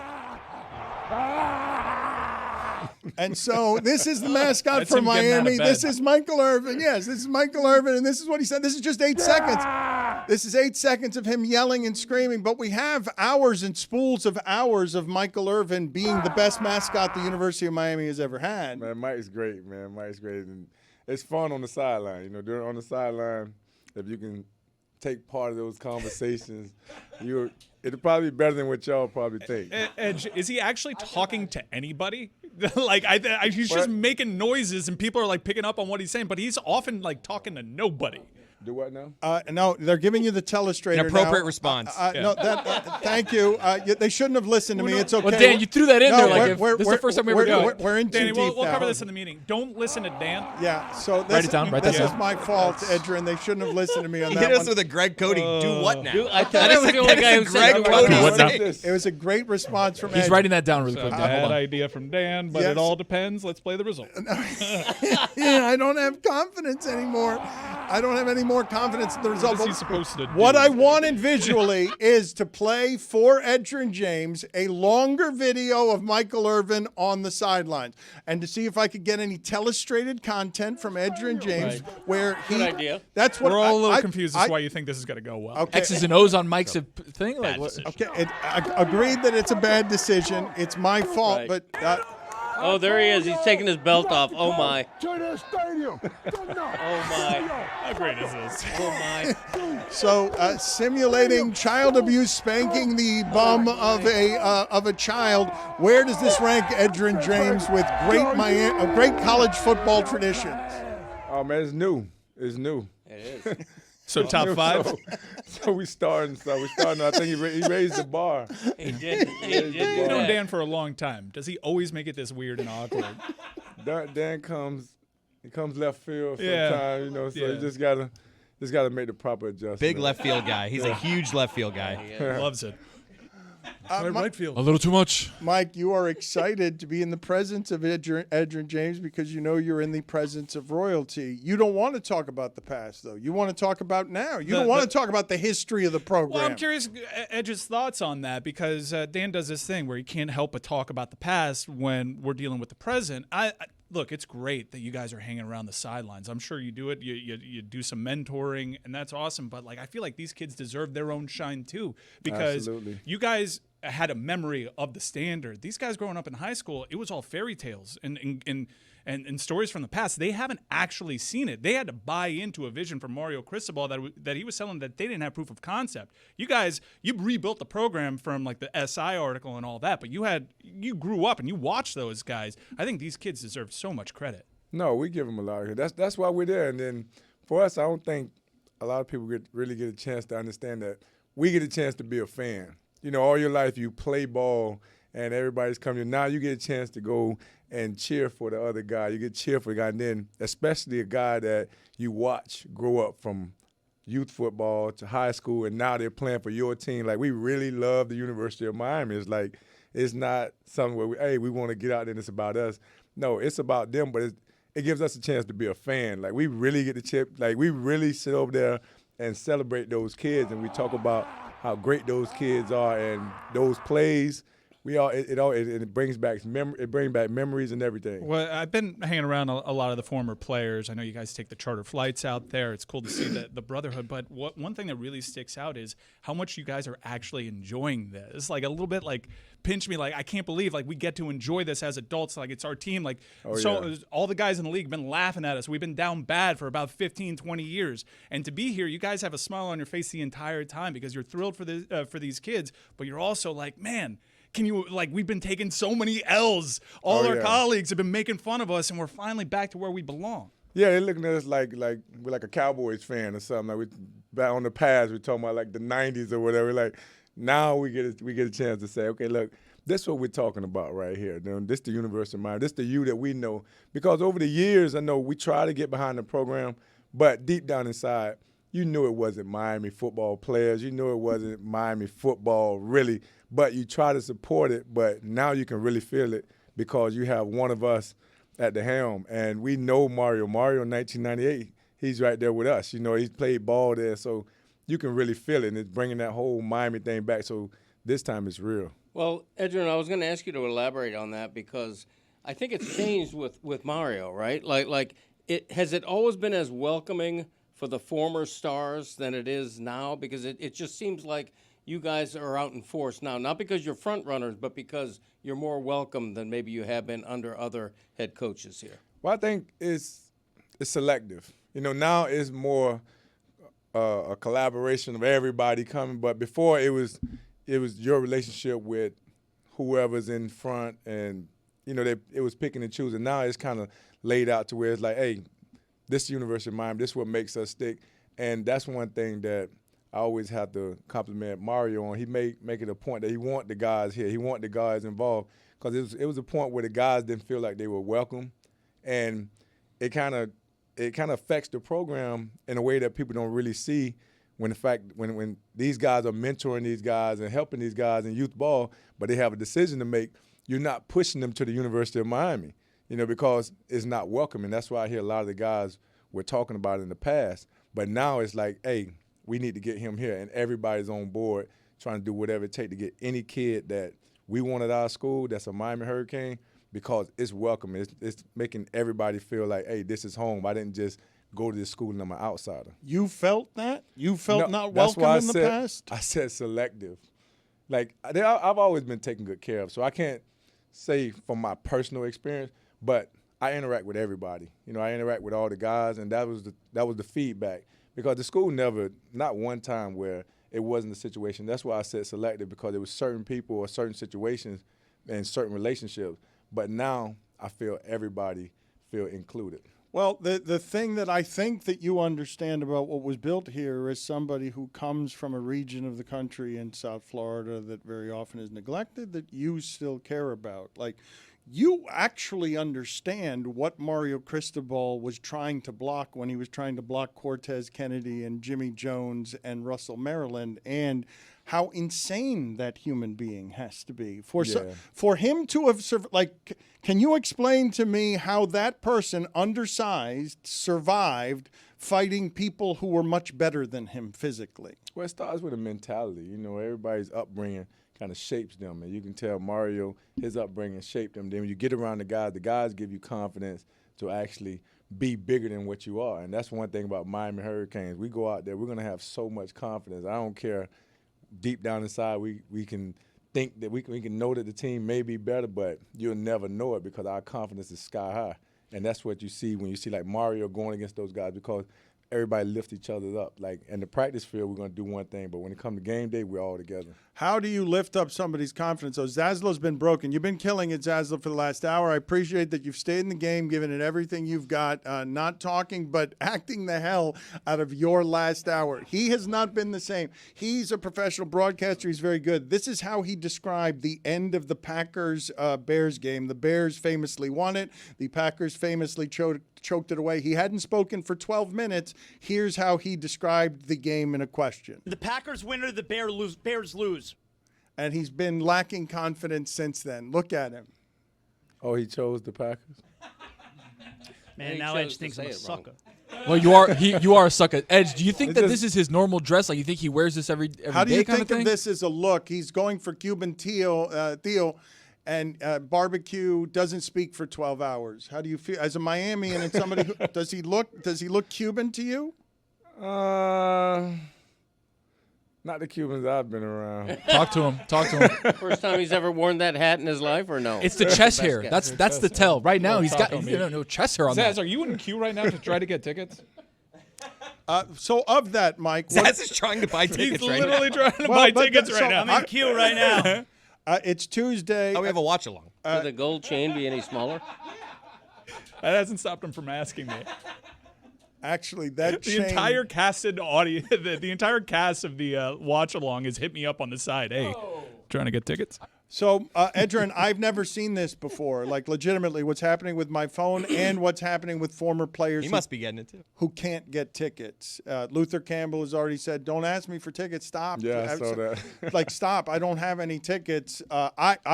Miami's a big event town. I've never had this happening with my phone. Can you get as many tickets as you want, or how does that work? Nah, tickets are limited. They're not. They made it real clear. They made it clear that you're not going to be able to get tickets. And I really don't understand it. It kind of puts us in a bind. But at the same time, like, we're not going to let that become a distraction because we still got to go out and play the game. And one thing about, down in South Florida, we know how to adjust to pretty much anything. So I'm quite sure the game watch parties, the day parties, those things right there are going to be popping also. So we're going to make it – we're not going to let that become an issue because we got one more game to win. Yeah, just green. Like, the players know who to reach out to. It's not a Miami home game, so if any players are confused, Jess Green. Can I get her email? You'll put Jess going to be bad at us. Yeah. Oh, that's a hard job. That's a hard job, you know. Like just her phone's blowing up. I'm not gonna call it today, but I'm gonna call it tomorrow. Well, how does this work though? You can be on the sidelines if you wish to be, and you will be, right?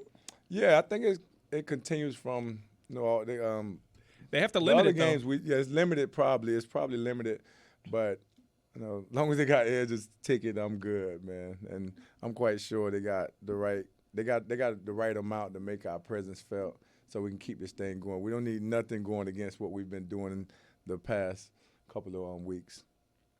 I'm gonna be on the sideline, dressed just like this. I dare you. We're orange. Do you have, the business of sports? You have sort of learned how hard some of this stuff can be physically. Do you have a sports allegiance? I guess your kids playing at Louisville, I guess would when you Cincinnati. Cincinnati. Can we teach them how to say I'm University of Miami, and then it goes to the kids that I know. I'm always pulling for the kids that you watch or you mentor, so you always want to see them do well. Okay, so your chief allegiance is Miami still after all always, more than Colts, more than everything? Like I don't well, they're all one and the same, because they're all at different points in your life. But University of Miami is where you come in as a boy and you leave out as a man. So those days and those memories, they're always going to be there. And then, I always knew I would be coming right back to Miami to live. So this makes it easy. Edge, good seeing you. Look at Royce. Look at the smile on Roy. You're beaming. What a week. I don't understand. You're staring at Edgerrin James uncomfortably. I would say. I don't just out of admiration and don't project your awkwardness on Roy. Roy's doing just fine. How we doing on that telestrator? A bad idea by me. I have those what now? occasionally. What did you want him to do? What did you want him to do? What I wanted to draw. I just signed it. I just figured it. I just draw signed it. Oh, a signed telestrator. I love it. You can draw a little clown nose on Dan. That'll work. Put a funny hat on Dan right now, will you? What I wanted, we have not used the telestrator successfully yet. Zaz used it poorly. Greg Cody used get it. rid of it. Greg Cody used it poorly. It's too much. We don't need it. terrible. We're a show. Listen, Why? You just asked me what I was trying to do. Now that we're here, I'm going to explain to you. It was a terrible idea, but this was the idea, okay? Greg Cody has used the telestrator poorly. I put arrows through heads. That was my specialty. That's what Great you gag. do. Steve Martin also. Right. Amin Al-Hassan. Literally. Amin Al-Hassan used the telestrator poorly.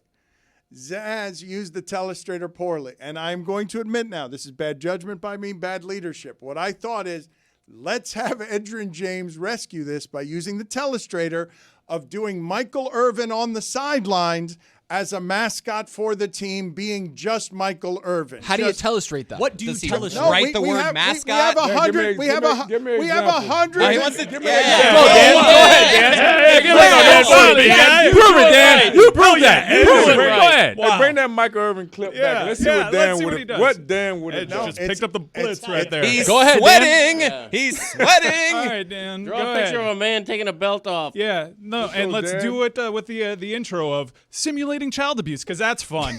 People want to hear that. Yeah, let's do that. I have hated that. dropped. I have dropped whatever the tool is. dropped the pin? Oh, you got to fumble the pin? Hey, tell them what happens when somebody fumbles.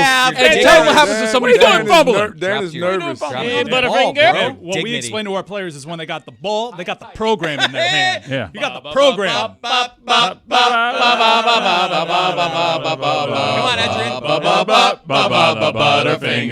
Butterfinger. Picking up your mess, Dan. Look at that. Edge picking up your mess. Butterfinger. Oh, he got it. It was right next to you, Dan. Down the pin. All right, Dan, take it away. Hit the video. Wait. What do you mean, wait? It's not. This isn't the video that I want. Go, it's playing. Go, Dan, do it. No, go. It's playing. Go for it. Dan. Right child abuse on the top. Telestrate. Yeah. Telestrate. Are you just gonna sign it too? Are you just gonna sign it? There's room in the corner. Please draw Dick. I need the password. I need the password. You need the password? I need the password. You're Oh, a mess. this guy. He owns the company. He doesn't even have a password. 1. Okay, so now I've got it. Hold on a second. So thank you for this. This is not the video I wanted, Edgerrin. I appreciate all your help here. This by example. I want. Oh, that's good. Okay, keep going. I want a video Just draw a dick, dude. Just draw a dick. Yeah, hurry up. Just draw a dick and be done with it. And the balls. Don't forget about the balls. All right, that's too much, Dan. That's too much. That's too much. crazy. That's way too much. doing? You lost your mind. Pee? Are you peeing on a legend? No, Don't do that. pee? Yeah, That ain't didn't- pee. These are bad optics. You ready to pal. pee This is pee bad, now? dude. You see that? Unbelievable. Pee pee. Classic Juvenile. Left field Le Batard.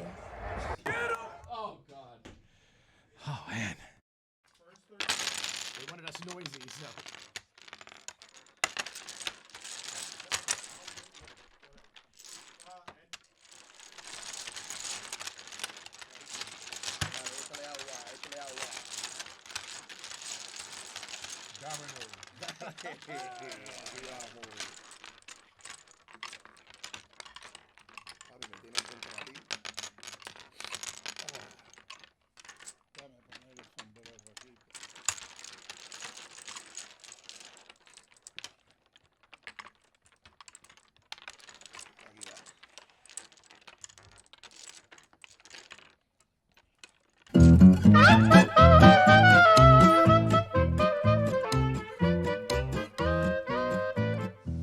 Against the spread.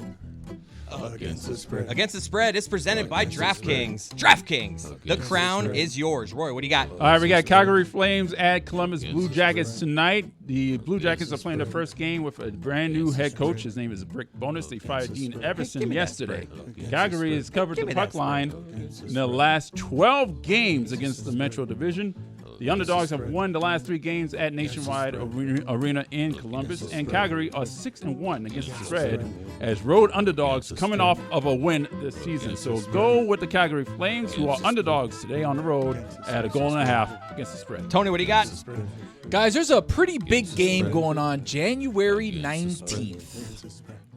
Miami Hurricanes against the Indiana Hoosiers. And Zaz, can you remind me what the spread is in that game?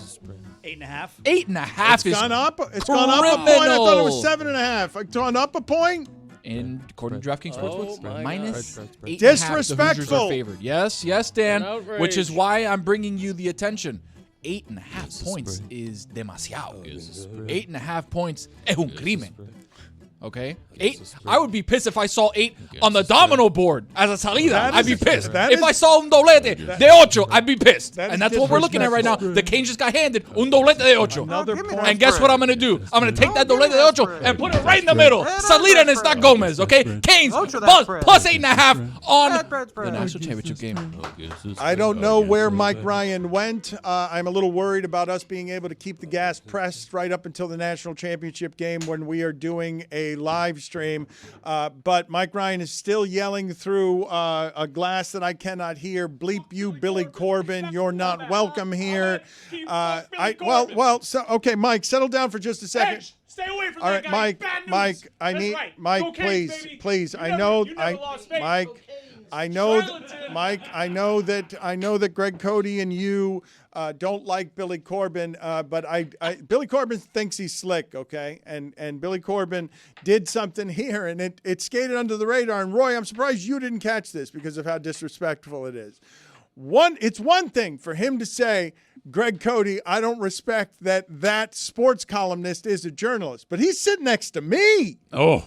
He's sitting next to me, and to say that I don't respect you as a sports journalist because you were a sports columnist when I came up with the bones in the journalistic roots of this city, all the retirement party this guy is going to for the Miami New Times and the death of journalism that's awake every week. I was a sports columnist doing that with the best journalists in this town. Just because the Miami Herald fell apart over the last 30 years, and only Greg Cody is standing. He disrespects me by saying that the sports columnist is not a journalist. I agree. And what are you going to do about it? I agree with Mike. What are you going to do about it? You invited him back. On fuck For you you, to say- Billy Corbin. Okay, finally. But I need your content, though. Then you can't do that. There you go. I want the U Part 3.